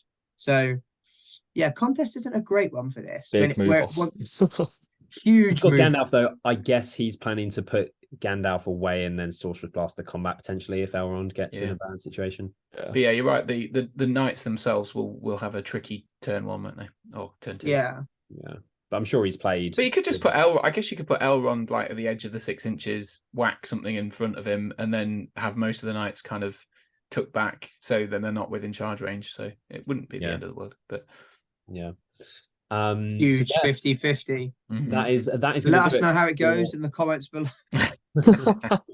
Love that from you, Ash. So moving on, we have a more traditional list to that we've seen kind of lately in the meta. So for the audio listener, day one, it is being led by Suladan, who is leading 1 Haradrim warrior with spear, 2 with bow and spear, 2 raiders with bow and spear, and then 3 serpent guard. And then the Mordor contingent, he has the Witch King on horse with the crown, leading 6 Marannans with spear, shield, and 6 black nuns. The Shadow Lord with 6 orc trackers, 2 Marannans with shield, spear, and 2 black nuns. And then Guritz with 6 Marannans with shield, spear, and 6 black nuns, which is, I have that as 46 models. Day 2, he drops Suladan as the leader, and then the Witch King becomes the leader for Day 2 for contest. The warbands stay mostly the same. He has a Morannon with banner and shield into the Witch King's warband, and then he allies in the Spider Queen and a Bat Swarm. So it's a Yellow Alliance Day 2, and that is a total of 40 models. What do you think about this one, Ash? Is this Jakob's list? No. It is not. Ooh. Do we like the Spice. inclusion of the Shadow Lord? I mean, is it? Do we think it's super necessary? So I guess what we were saying with shooting maybe not being as big an issue, maybe not, but like I said, you could roll fog and then you play against shooting. It's just another compel. So It's still a very good cast, though. Either way. Yeah, I was going to say that at this point in this list, I guess the Shadow Lord, he's just as good as any of the other named ring raids at casting. He's like the best, or as good as all the other good caster ones. Which other one would you take if you're not worried about blinding light at all? Would you even The take Undying? The Undying? Undying. Maybe the Undying, yeah. Yeah, but that would be it. Yeah, okay. But the potential of getting screwed over by shooting is very high. Like if you play Assault on Helm's Deep, there's one list, but if you play it, you're going to have. that's the wish you thing. had it, so you may And as well also take it. going into Day 2 with the Spider Queen, she's so vulnerable just to even 5 or 6 bows. So Even to have that. Even things like your assaults on Lothlorians with loads of throwing weapons and stuff like that. I don't know whether that would, because the Polar Darkness isn't affected by all that stuff, is it? The Cave Dweller thing? I don't know. I can't remember what it is. I don't think there's one. I don't think there's one AOL at this event, which is no, I don't think there was there? yeah. But Which is always there's- nice. It's just super strong. Yeah. You've got So- Witch King Sully with gone Adam. No, I was going to say Dark Marshal's actually a good shout for this list because he's gone really troop heavy. Has he got Is the he the one banner? that gives Yes. the banner effect? Yeah. So it's banner effect for troops and he's fight 6. Yeah. I don't remember the last time someone took the Dark Marshal. I just don't remember. No, people don't take Where did we it put him in the because- tier list? We did a Mordor tier list. I wonder where he was. He's really Oh, good. that was a while ago. I don't. But he's one of the worst casters, isn't he? He's No. he's more of a combat centric. So Is he? he's a better caster than the Shadow Lord Is he? because they're What both roles does he casting. have? So both of them have the same casting values. Was it a but 12-inch back He's dart? got a 12-inch black dart. Yeah. Elliot. I knew someone was going to say that. And he's also courage 6. So Mhm. There we go. plus you got to look at this list. He's got pretty much as many black numbers as Morannons as you can fit in the points. So it's a proper fighty list. Yeah. Yeah, he's got. I don't 40 know- of those. Yeah, I mean, I don't know if Dark we're gonna Marshal is reveal- better, isn't he? In this instance. Mm. I think I he's don't know if just you're trying going to to Big reveal brain whose list serums. this is, but Yeah. No, let's not. Let's leave it to the listeners. If you can guess whose list this well, is, leave us a if comment down this below. is being piloted by someone who's very good, then I Yeah. could see I this do- winning. I do find what is interesting is seeing the decisions. So like I had to make some decisions when I was building my list in terms of, so on day 1, he's put in some Haradrim warriors, which I assume is just to then have enough points in Suladan's warband to be able to drop that and then fit in To what get he a Spider wants to Queen do. and a bat. So Yeah. it's just Yeah. interesting to see the decisions that people make around what you have to drop to then have enough Yeah. for the next thing day 2. And that's what he's done in this case. Yeah, because you're right. It's not very often you would include in your your 805 point list one Haradrim warrior with spear on his own, not a serpent guard. Not an Yeah. extra serpent guard But for like extra point, and juggle it even around. Yeah. even then, like usually at the moment, you usually just have Suladan like with some cav, but he's got Yeah. 6 on foot Haradrim dudes, like 3 serpent guard, and so it's just a bit unusual. But obviously, everyone's had to kind of make similar sacrifices and choices when writing their list. So everyone's had to go through the same sort of thing. Interesting. Yeah. But, any closing thoughts from anyone about this one? How many points does the Spider Queen? 125, 125, is it? Something like that. No, it's like 100, 115. I think. 115. 15, and then the bat Yeah. 30. Is it 35? 35, Also, you yeah. got to get a Moran and banner Yeah. as well. Yeah, the banner as Ah, well. yeah, okay. Yeah. There you go. So, I was but I wondering think where all other- the points have gone. Yeah, I think because you've other- dropped the Suladan banner, haven't you? Yeah, so other than that, I think the warbands are literally the same. He's just added in an awkward banner, Spider Queen, and bat. I feel like Yeah. I may be wrong here, but there was someone who gave their Witch King an extra point of will on one of the days as well. I can't, or fate or something Yeah, like if you've got more. that. It more might have been points. him. Might have been this one who got the think it extra might have fate or been something. Yeah, something someone like There'd that. definitely be an extra point of fate. Yeah. This is just terrifying. And it's also and both days is really strong. So one thing we haven't spoken about as well is the double compel with a bat. Yeah. It's just obviously you can't compel the same model twice, but like just having that the reliability of being able to do two it, areas, is mega strong. Quick debate. Would you guys consider keeping Suladan and dropping the Witch King, thinking that you could just get a second caster in anyway? Just to keep that banner, because that banner is so... Yeah, the 6-inch. There's another way you can do it as well, though, as we will see later on. Let's build into it then. Yeah, Witch King is just us so hard. Witch King is just so good, but Yeah, like I see the good argument for it. Yeah, and then you've got Suladan for contest, which is I guess. Yeah, I was going to say the Suladan being a little bit less resilient, well, way less resilient than the Witch King in contest would make I guess a fair choice. I just think the crown is better than the banner. So yeah, definitely. Yep. I like Adam's Dark Marshal idea, to be honest. I think that would be the best way. Ooh. It's a good shout. Yeah. Okay, so that is going to do it for this list. Moving on to the next one, we have a Erebor reclaimed list for day 1 and day 2. So for the audio listener, day 1 it is being led by Thorin, King Under the Mountain, on his goat with Orcrist. He's leading 14 Iron Hills with Shield and Spear, 1 dwarf with Shield and Banner, and 3 just with Shield. Then he has Dane in the second warband, who is not on his boar, which we will come on to as to why that is. He's leading 3 dwarves with Shield and Spear, 4 with crossbow, and 2 on goat with the spear, obviously. And then the third warband's led by Biffa, with 3 dwarves with Shield Spear, 4 with crossbow, and another goat with spear.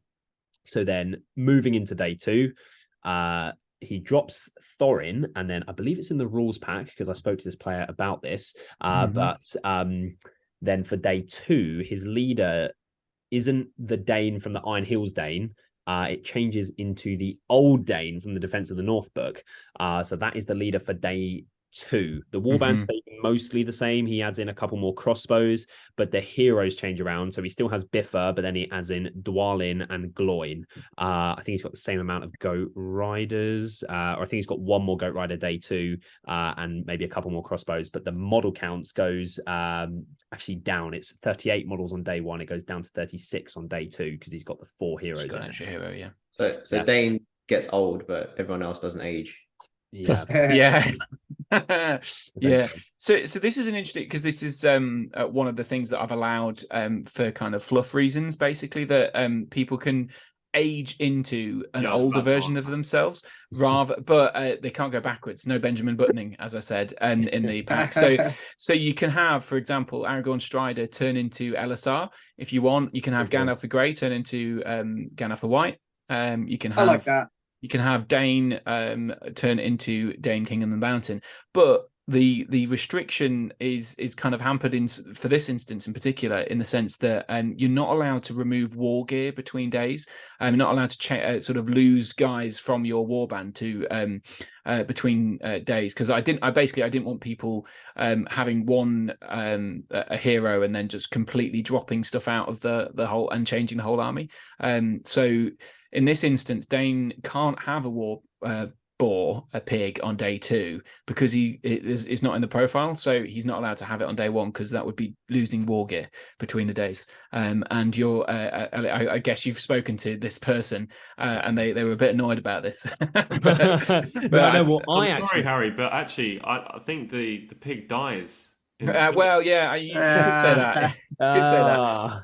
But sadly, I want. It's the problem with this sort of stuff is someone could definitely argue to me, oh well, you know, a pig wouldn't last hundreds of years. But I also thought, well, you know, once you start losing that thing, it basically kind of it's the small end of a wedge of people kind of chopping and changing too much between days. So you've got to draw hard lines in the sand somewhere, especially as this negatively affects Ali King. Will allow it.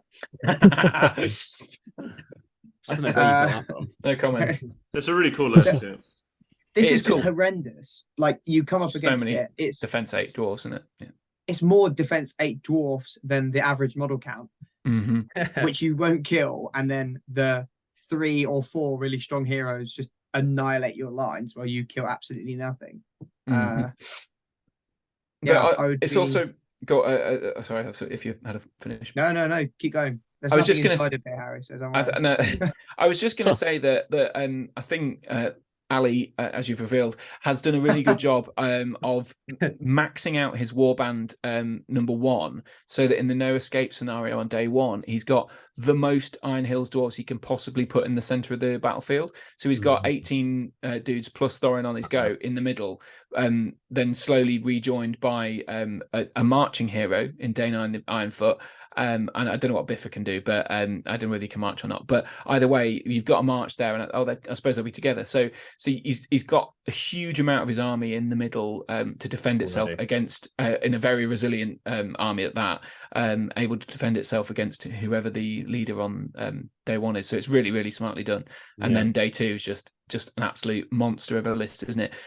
The only thing, obviously, day 9 Foot King Under the Mountain, not the strongest hero for Contest of Champions, but I guess he's relying here on the fact if there's that any fences nearby, he's sorted. in big danger. Yeah, but also I guess he's relying on the fact that other heroes aren't going to be able to chop through your defense 8 dwarves that easily. So. Yeah, precisely. Yeah, and following, if you see a slight, sorry, Elliot. No, I was just going to say, in terms of the young Dane to old Dane thing, I thought about the Legendary Legion, the one where with Dale, and you could have Dane as the leader. Would you allow, say, his day 1 list to go into that Legendary Legion day 2?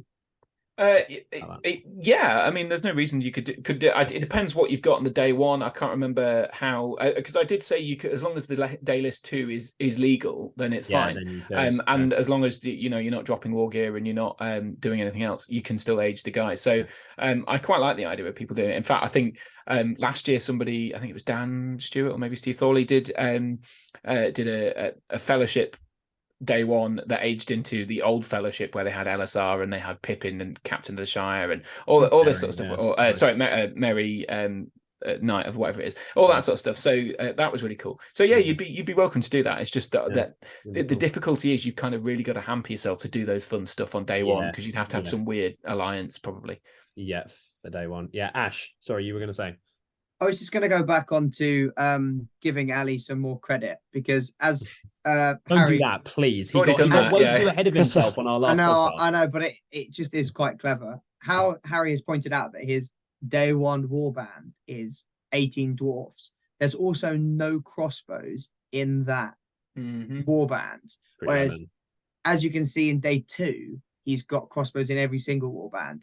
So his in bow case of fights things like for command the battlefield and all that sort of. But he's obviously actively made the choice that this warband's going to be in combat in one of those in one of the 3 scenarios straight away. So you don't need any crossbows in there. One thing I did think of, does he just because with the really small warbands on day 2 for Dwalin and Gloin, yeah, they are tiny, aren't they? A confirmed Maelstrom scenario.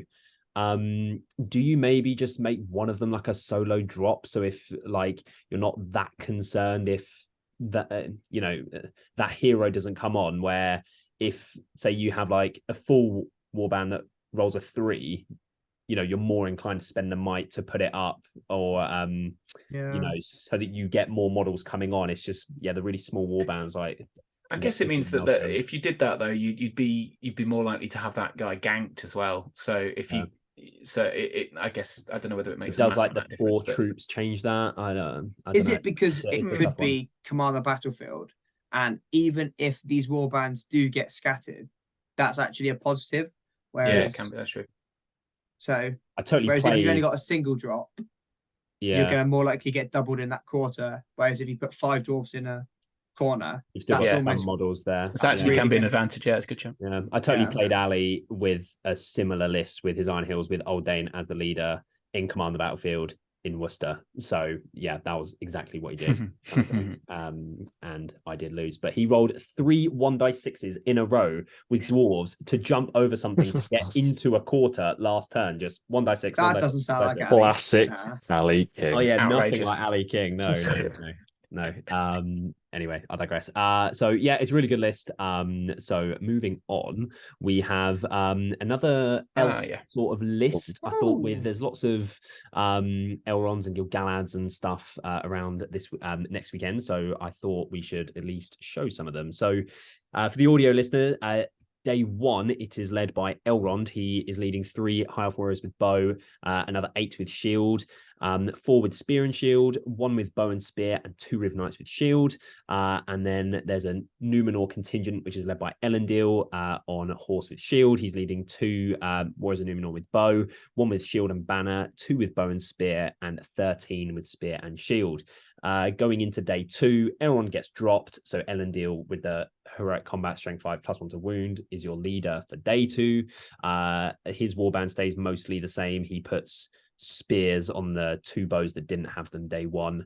Then with the points from Elrond and his warband, he adds in Erestor and Círdan. He keeps he adds in 2 more Riven Knights. I think he wasn't quite max bows day 1 in the Rivendell part, but he's got 1 spare bow day 2 in the Rivendell part, so he's got more elf bows essentially. But other than that, the warbands are essentially the same. The model count is 38 on day 1 and 39 on day 2, which for elves, obviously it's not all elves, but you don't have Círdan day 1, but a 39 model list with Círdan day 2 is really quite high for elves. James, as the Last Alliance player amongst us, what do you think? Oh, Harry, the insult. Yeah, to be fair, Harry this is his thing. Well, you were running like Numenor, weren't you? Though, Yeah, I mostly ran Last Alliance last to year. be fair, yeah, you did a much better job with it than I did. So it's only because I've been talking to James a fair amount it's fine. lately about No, Last Alliance it's list. fine. So yeah. Yeah, I don't know. I'm not sure it's a list I'd be taking day 1 to be winning games, but Interesting take, James. I mean, I personally, I've tried this sort of the day 1 list a couple of times, but with I did it with Elendil and Gil-galad, and I did a version with Elrond. But I do really like the maxed out kind of Numenor Rivendell list. They do. I think it can work, but I don't think it's the best way of doing it. I think the day 2 list is probably the better list. The day 2 list is good. Yeah. But I do love the day. Like, I just love the idea of Elendil and Elrond just like absolutely smashing fist. And it's they're good warbands to get trapped and stuff like that. And there's loads of models there. Yeah, I really like them. Yeah, but like day 2 as well. I guess when you have Círdan, you're not as worried about not having as much mic. You're not worried about calling moves. You've got the Aura of Dismay, but then day 1 you probably want that more mic because you don't have Círdan, but you don't have it. So you get the foresight points though. You do. Yeah. So, it's cool. It's just cool. It's solid. It's Last Alliance. Yeah. Love to see it. So moving on from this one, we're going to get into mine and Jay's lists. So kicking off Here with we go. day 1. So I'm running a yellow alliance, which is Mordor, Serpent Horde, Corsairs. I came up with this completely on my own. I've not seen this before. This is good. I had a light bulb moment late at night. Sorry, Ash, what did you just say? Did you just say to wait? What? I didn't hear. No, I said that's fake news. Oh, fake news. I thought you were showing something on the phone or something. I got off that's there. fake news. It's totally not fake news. No. This is all my doing. And no one's here to say otherwise. So day 1, my leader is Dalamir from the Corsairs. He is leading 7 Corsairs with shield and spear and 7 Black Nuns. And then from the Mordor part, we have the Witch King on horse with the crown. He's 3-14-3 with 3 Orc Trackers, 4 Moranans with shield spear, and 1 Moranan with spear, and 5 Black Nuns. The Mouth of Sauron on horse with 4 Trackers, 3 Moranans with shield spear, 1 Moranan with just spear, and 4 Black Nuns. And then we have Suladan with the fairly standard 1 Haradrim Raider with bow and spear and 2 Serpent Riders. That is 46 models on day 1. Day 2, I drop Dalamir, so he's the leader. So it's 3 heroes of legend there, essentially day 1. So I drop Dalamir, and then day 2, we get quite a familiar list from our preview episodes, I would say. So we have the leader as the Witch King for contest. The warband stay mostly the same. I add a shield onto the one that only had a spear in the Witch King's warband, but then I add in Shagrat with 2 Orc Trackers, 5 Moranans with shield, and 5 Black Nuns for 44 models on day 2. So the thinking behind it was that obviously Witch King Suladan is really, really good at the moment. I was going to take Witch King Suladan day 1, and then just going to a pure Mordor for day 2. But I found a way completely on my own, like I said, to get Witch King Suladan for both days. So, because ultimately the key sort of like engine for it really is the Witch King, the 6-inch banner, and the Black Nuns, and you ultimately you get to keep all those core elements for both days. And also I was mentioning earlier about like not having weak heroes in quotations for like Fog or Clash, and you add in Shagrat, who's obviously really, really durable. The Mouth is my weakest hero, and he can kind of sit at the back really casting if I'm worried about that. So that's the thinking behind it, really. The concern that I do have is that day 1, it's a higher model count than day 2, but you do have a lot more lower defense. So you've got, I think, 14 models I counted that are D4 or under. I think a really good thing about Witch King Sully is that usually you've got a lot of D6, and I don't really have that day 1. So, but what do we think? That's all right. If you really So did you're come up with taking- this by yourself, this is by far the best thing you've ever done, Elliot. Ever done. I'm learning, James. You're taking Dalamir this- to be your Denethor, basically. That is such a nice quote. Let's I never print thought that about on a that. t-shirt for you, Vince. I never thought of it like that. It's one of those lists. I mean, it's to me. As soon as I saw it, I thought, oh, this is very meta. This is very kind of it's picking and choosing the best of like the best heroes that you can possibly get with pretty much the best warriors point for point in the game that you can get, or thereabouts, like with your Black Numenorean, your Black Nums and the Morannons, and you it seems like you're just going with all the undercosted stuff, and that works. You know, like Suladan's good, Witch King's really good. It definitely Black Nums and does Morannons are work. good, you know, and then day 2 adding Shagrat in is really good. So Yeah. So Ash, speak to how this works, especially the day 2 list. So it definitely works very, very well. I can attest to this. Whether or not Elliot can make it work well, is something that we it's will something- see. This is I mean- a very, very good chance for you, Elliot, to do well, because Yeah. this is, especially with the low model count, the thing that Witch King Sully struggles against is when, you know, they get shot a bit and then they get outnumbered. But with such a low average model count, this should smash face. And if you can, you know, not make any classic blunders, As I am dare we well say a known for. podium? Dare we say a podium? Potentially, yeah. I don't know. Yeah, like the list is really strong. I ultimately need to play it well. So and you need to, you know, Biggest some of the drawback. players that are coming to the tournament are very, very good. There's a good crop. It's fair to say, not to say you're bad, but you know there is definitely very good.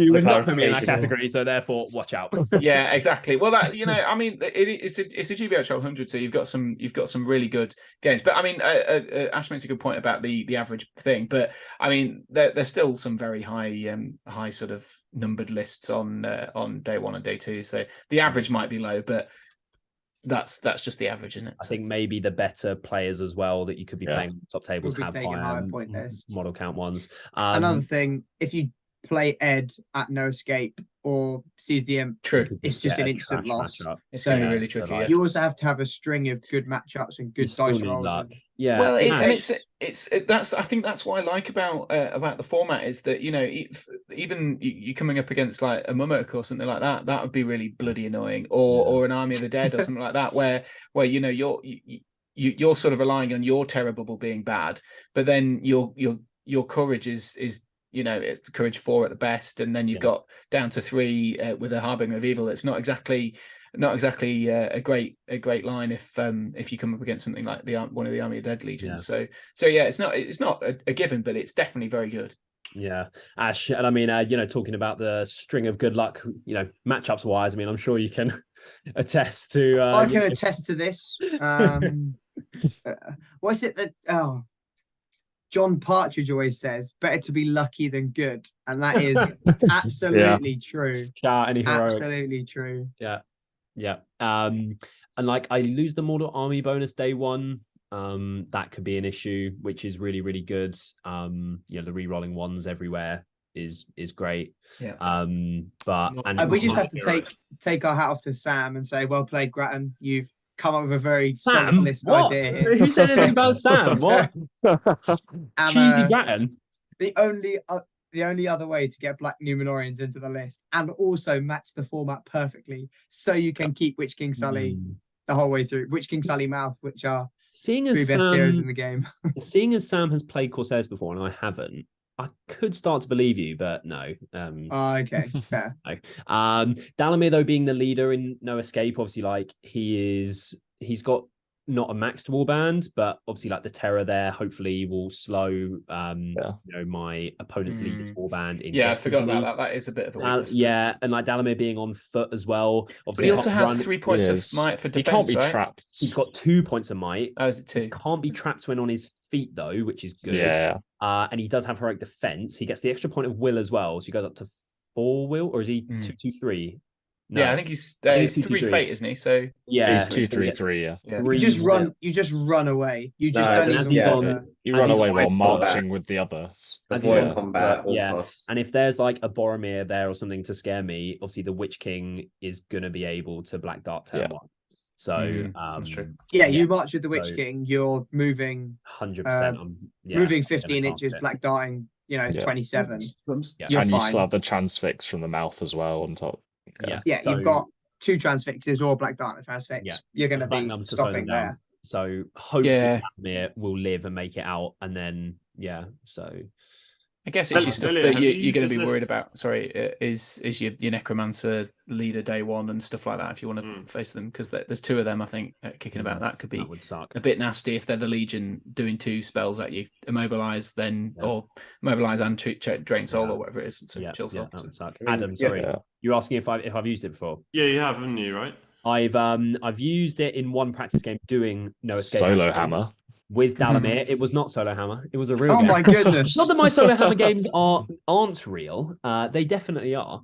But are they competitive? I used it. They are definitely not. You know what you're going to do? Of yourself do you try and win against Elliot? So yeah. It's Elliot v Elliot, so there's lots of mistakes that happen. Blunders continuously. Yeah, left, right, centre. I'm like, who spent a Have you ever played solo hammer, Harry? I have for like a couple of scenarios. Here we go. I did. I played. It's just to play through some of the sort of the fun scenarios. I never done it to kind of. I don't think you could be. I don't think you could be competitive in it though. It's that's silliness. But I did interview a guy. I can't remember his name now. Silliness. What's his name? Is it John? Something John? In one of the podcasts during COVID, who played with himself a lot. So Wow. Okay. Really good time during COVID. Up to your imagination. Yes, of course. But no, I used it in the No Escape. I played one practice game in the No Escape one, and the guy I was playing, he had Gil-galad. So I was like, okay, it's a really expensive hero to come up against, like a really big hitting hero, and I black darted the horse turn 1. Obviously, I had to spend like 2 might to do it as well, but it was obviously really worth doing with the Witch King. And then I've used like Witch King's Solodan at a number of hundreds now, but not with Dalamir before, obviously. So only thing I would definitely change is take away that Haradrim Raider with bow and just make it 3 Serpent Riders. They just are better. I like the bow. I like the it's one of my recent developments that I have. Interesting. Are they the same cost? Are they the poison? They are exactly the same. Yeah. I mean, your day 2 list is. Sorry, go on. No. I was going to say, if you have the Raider like with a Serpent Rider, then you might still get the fight 4 if you charge them into the same thing. So. And I guess in this the selection of scenarios, I think. I kind of agree with you, Ash, that you don't really need it. But in other one, maybe in domination, it might be handy to have it wandering off to a further away objective, plinking bows in. But that's the only scenario where the bow would be that helpful over the 5-4. Yeah.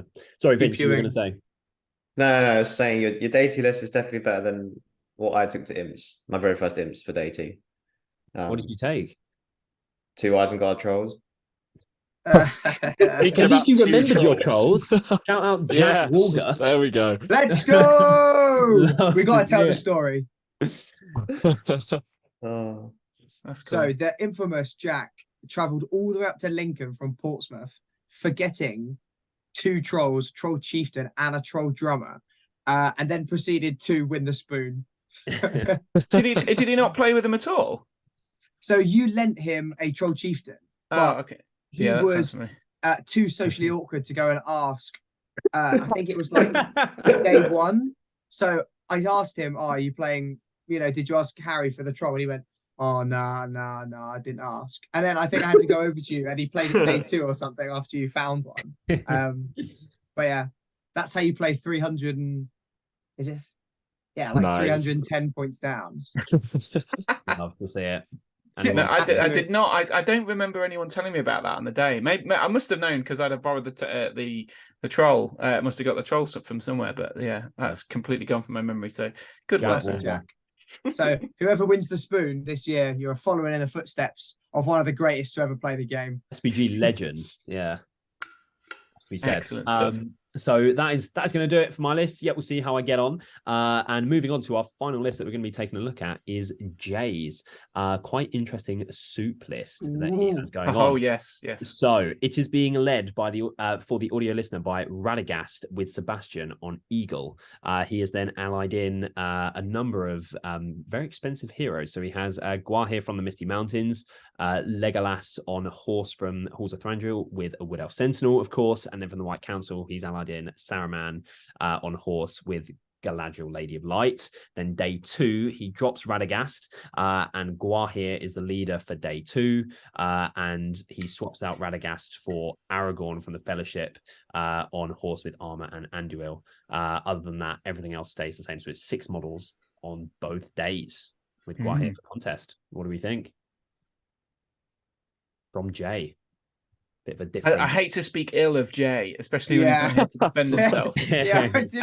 I really don't like Radagast as the leader on day 1. I don't know. Maybe I guess he's thinking, okay, I can do a Raffle or whatever it is, the equivalent of a Raff. What's the one that he's got? Nature's Wrath. Nature's Wrath, that's it. I was going to say Raff the Brunin, but yeah, Nature's Wrath on day 1, and then then he can get himself out of dodge. But there's just so much nasty stuff that him being on his own on a Great Eagle, if he loses that roll off in turn 1 and gets fluffed by something, he could get real naffed in that scenario. And the rest of it, I think it's going to be quite difficult with the 5 models to do the janky stuff on the domination. And I don't know. Jay's a really good player, so if anyone can do it, I think he's got a good chance. But I think he's really hamstring himself a little bit personally. I don't know what you guys think. You've only got 25% of being messed over with that though, because you've got to lose not only the move off turn 1, but you've also got to lose the deployment roll off. So maybe he's just thinking, you know what, if he deploys second and no escape, he can deploy it like. Yeah, the very interesting thing about anywhere along that. No, you can't. Not in my variant. You have to be within 12 inches of the middle, or within 6 inches of the middle. I can't remember. All right, okay. Yeah, so there is a slight difference. The middle. Yeah, the very middle of the board. Yeah, so it's a slightly adapt because the first year I did it, people deployed on like one person here and one person here, which is really boring. So I didn't want that. So I totally didn't read that in the pack because I totally thought you could just go anywhere within 10. Wasn't it last year though? It was within 6. It was in 6 last year. Yeah. Yeah, I can't remember what I put. So I liked that you changed it to 10 so that you could stay outside of, or like the deployment zone changed to 10. Yeah, that's it, to 10. Yeah, you can stay out of charging range of infantry models. I like that. So I guess Jay can sit outside of 6 and then hope he wins and then just fly away. But I didn't know you had to be within 12 of the center. So it's what I've written it. So deployment is as on page 32 of the match play guide, except the primary warband must be within 10 inches of the center of the table. Okay. That was what it is, not 12. Okay. I don't know if it's because I just can't fathom playing a list like this, but when you know domination's going to be one of the scenarios, Vanquishers is different because Vanquishers just annihilates everything with 3 attacks, just killing. Yes, whether I don't see this killing anything. I don't like this. I don't like this. I just don't like the different movement values. It's gonna you want to keep this sort of list together, and you've got half of it flying, half of it on a horse, and the other bits like on foot. It's so Half disjointed. it flying, half on horse, half on foot. Adam, Yeah, it's got a lot of halves. It's Adam, another didn't you like cook this up with Jay at GBoot? We were Adam, talking about. So the you're list. to blame for this. No, we were just talking about the list. I thought it was all right. Okay. That's 'Cause I why I'm staying saw- really quiet. I think it's, Yeah. it's got some cool stuff. It's got some janky stuff. And like I said, and Jay, last time I played Jay, he did loads of really clever movements with things like the Sentinel. He can play lots of tricks. He's got Saruman's got an 18-inch range compel and stuff. So that's going to be quite handy. So he'll be within compel / Sorcerer's Blast range in the first turn. Yep. So I guess there's some good stuff there. And the Eagles can move around fairly easily for domination. But yeah, it's so easy to have like something like Radagast or I mean even Guai when he's surrounded, he can go down fairly slowly. Yeah, fairly quickly. Let's not forget that he's got Sebastian. So OP. Oh wow! on the charge, he's got 4 attacks on that eagle. Yeah. I think, But it's only fight 5 and he doesn't have strike, does he? Or does he have strike? No, it's fight 7 because of the eagle. Oh shit! Yeah, of course he is. Yeah. Yeah. Sorry. He's like a much better fell beast if you Yeah. think about it. Yeah. it is definitely a better fell beast, but Actually, I'd forgotten about the eagle. And I love a That's fell still better. beast. So I actually It's a rate this list. Oh. You came up with it, Adam. So yeah, Just it's a chatting. list that if you make a mistake can punish you really heavily, but also if it loses a roll off, it gets punished really badly, Yes. and It just gets punished a lot. it gets punished a lot. Yes, If Seb is Jay- not going to save you. It's Seb very is high not skill going level, to isn't it? save you. yeah. If Jay Remember wins he's got with this Saruman list, I'll be very. If anyone can do amazed. it, Jay can. And That's true. I think he has recently jumped Jakob and gone into 4th place after a 90 event. 2 Gollum's gamers in the top 4. You love to see it. Are there Love any to other see teams it. that can say that? I don't believe so. That's not how numbers would work. No. Gollum's Gamers podcast. I'd imagine the 7th City Crusaders are pretty close to doing that though. Who's their second highest player? It's Jake and After Farmer, Jake. so Guardians Yeah. from all over the place. Oh, is it? Yeah, And- of course. Yeah. I was going to say They're bad in who's the closest? Jasmine's pretty high up, and isn't Ed Ball pretty high up as well? technically? I guess the closest will be Farmer and Jakob because Jakob's in Yeah. 5th, so yeah. Is he in Guardians as well? Yeah, he's in their Distant Lands ones. Yeah. He's in the soup team. The Soup Soup team, Soup as it team. is known. Yeah. So Fantastic. so that's Jay's list. Yeah. So any closing thoughts from anyone about Jay's list or I anything? really like it. But that's because I think Saruman, when combined with those 2 monsters, is just bonkers. Yeah, I mean, yeah, it is pretty nasty. Like, Sorcerer's Blasting is essentially, and then those 2 eagles up top. I mean, Seize the Prize is an auto win with a Sentinel and 3 casters. Then you've got, I mean, Gladriel's not doing much first turn, but when she gets around, she will. Then you've got Contest. I mean, that's amazing as well for this list. Domination, if he plays it right, he puts a couple of objectives in prime positions. He's only got to play for the 3rd objective. He'll break the opponent. I think he's in a Billy? good place. I'm not sure he's It's breaking. not sold. Would it, yeah, I mean, if he comes up, say for example, would you back him against the dwarf list we saw earlier? I mean, because that's pretty hard for him to crack through with all these. I mean, he's only got really Guai here and the Eagle on day 1 to crack through that defense 8, hasn't he? So in Defensive domination, no. In breakthrough, no. But in the other scenarios, No.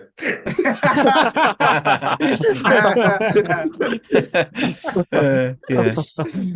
I think he's got a good chance. Yeah. Yeah. I'd There's love a couple I'd love of to these see this doing random well. I would lists. love to see this Yeah. doing well.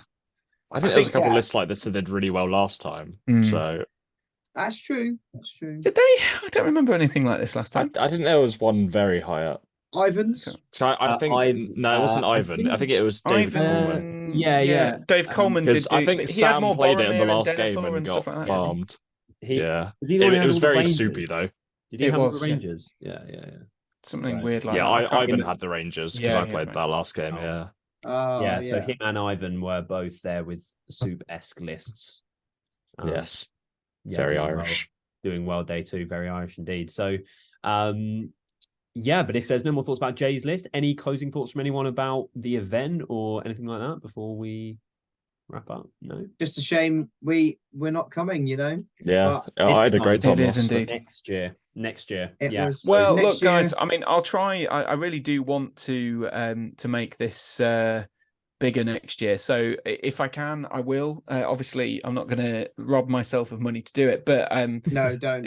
what I think I really appreciate you guys get me on to the show to talk about it, and just the kind words you've had about the event, because I do like that it is a little bit different to a lot of the other hundreds, and it's got a little bit of spice to it, but it's also got the competitive element and also the kind of the fun element that you do come up with some, you know, janky lists like this, but also, you know, you get a lot of people chopping and changing heroes and having some fun thematic ideas. So I try and reward and allow for those sorts of things. So it'll be really good to make it on a bigger scale and see, you know, see if we can get 120 or whatever it is people to play, because it'll be ace to see the massive variety and also the joy on my face as I have to check for 240 lists. Oh, and then I have to do the stats on 240 lists. Let's go. But I should give yourself extra work. Yeah, I know. I do. Yeah. Well, Elliot does as well. I think I should shout out for Elliot for looking through them as well, because it was nice to have a third pair of eyes on a lot of these lists. I think you did pick up some of the issues that we had picked up on, because I'd sent you the old list and stuff like that. Yes, but a big shout out to Tim as well. Tim's basically my co-TO, although he doesn't get any kind of credit other than being there on the day doing everything. So yeah, and also big shout out this year because my lovely wife is going to be helping serve drinks as well. So on the Saturday. So Nice. in the So you don't need lunchtime. a third. You don't need a third hire for No, but 200-man event. She will be progressively worse at serving drinks as she drinks my cider. So yeah. So and also I forget. I mean, we haven't even mentioned this at all. But this year we've got Alessio Cavatori, the rules writer from the who basically people give a lot of credit to Shitsticks. What's his name? No. Anyway, Alessio Cavatori, Rick Priestley, who basically kind of came up with the format and the might, will, fate, and all these sorts of stuff for the game. But Alessio, who people will know as being one of the big 40k rules writers at its peak, he basically put the skin on the skeleton and the muscles on the skeleton that Rick Priestley had designed. So he'll be a really interesting person to hear from. And I know some people will have seen the video interview that I did with him on my channel, which is linked below, I hope. But this is quite a rare chance, I think, for 80 gamers to sit in a room, you know, have maybe a casual chat with him, as well as do a proper Q&A with one of the original rules writers of the game that we love, and you know, ask him some questions that, you know, I sat down with him for about half an hour, 45 minutes, and asked a lot of stuff that I thought of, but there'll be questions I'm sure that other people would want to ask him. So hopefully that'll be a fun part of it. And going forward into the future, I do want to try and do that sort of thing, maybe with I don't know, maybe with other names of the SPG world. So definitely a very unique part of the event. I've never been to an event that has had anything like that before, so definitely. Well, I've always thought it's a bit of a shame that other events don't try, and like, obviously it's great that there's a tournament, and it's great that people do painting competitions, and you know, some people do costume competitions and like other stuff like that. But and there are conferences like at Ardacon, you get the you used to get Games Workshop doing conferences and doing Q&As and all that sort of stuff, and that kind of always made sense to me. But like, why not get celebs from yesteryear talking about stuff like that? So that's what we're going to do, and hopefully it goes well, and maybe it'll happen again. Are you having the giant inflatable dice? Oh, I forgot that was a highlight. And that was a highlight. I can't remember why it happened, but you had like oh my god, he's getting them out. You had like blow it up. an in IRL battle where people were striking during after the event? Is that still Oh, he's happening? totally blowing it up as well. I'm not going to blow it up because it took ages last year. I need to remember to do that in advance. In I fact, just I did. buy an electric pump. Yeah, I think. Well, I actually think that last year's one is still inflated in the garage because I don't want to pump it up again. So there'll be last year's air in it. Yeah, I am going to do that. You usually do. I do a kind of bingo, a sort of SBG bingo, where in the evening it's really calamitous often. But it's kind of a quiz. It built was around certainly bingo. cursed. Did it last year, didn't we? Yeah. It was chaotic, and I've got an idea that kind of builds on bingo, but also builds more on the bit that people enjoyed, which was the rolling of the big inflatable dice. So we're going to do bingo, but with more inflatable dice. So yeah, I've got an idea. I just need to sort of write down the questions for it, which is getting a bit late for it. So I probably should crack on with it. But yeah, more inflatable dice is good. Yeah, that's a dub. Absolutely. So there'll be more epic duels. But yeah, I like to try and make my event more than just the gaming. I know everyone wants to come for the gaming, to play 6 games of Toy Soldiers, but it's a social. After all, I think most of the people who go just want to have a good time and have a good laugh with people, and that might be competitive gaming, but it also involves some kind of downtime, and I wanted to fill the downtime with stuff to make it a proper event. Yeah, fun stuff. Yeah, you love to hear it. Love to see it. I think that's a good way to close it out. So thank you, Harry, obviously, for coming on and spending your evening chatting to us. Thank you. Much appreciated. And yeah, that's for enduring our marathons that are these chaotic takes. These spawns. This has been a bit more tame. There's so much data. It's fantastic. I love it. This is all the data. Because we haven't had Sam espousing terrible stuff. Yeah, Sam and Ash are a dreadful combo. So when one is not here, it's a lot more civilized, I would say.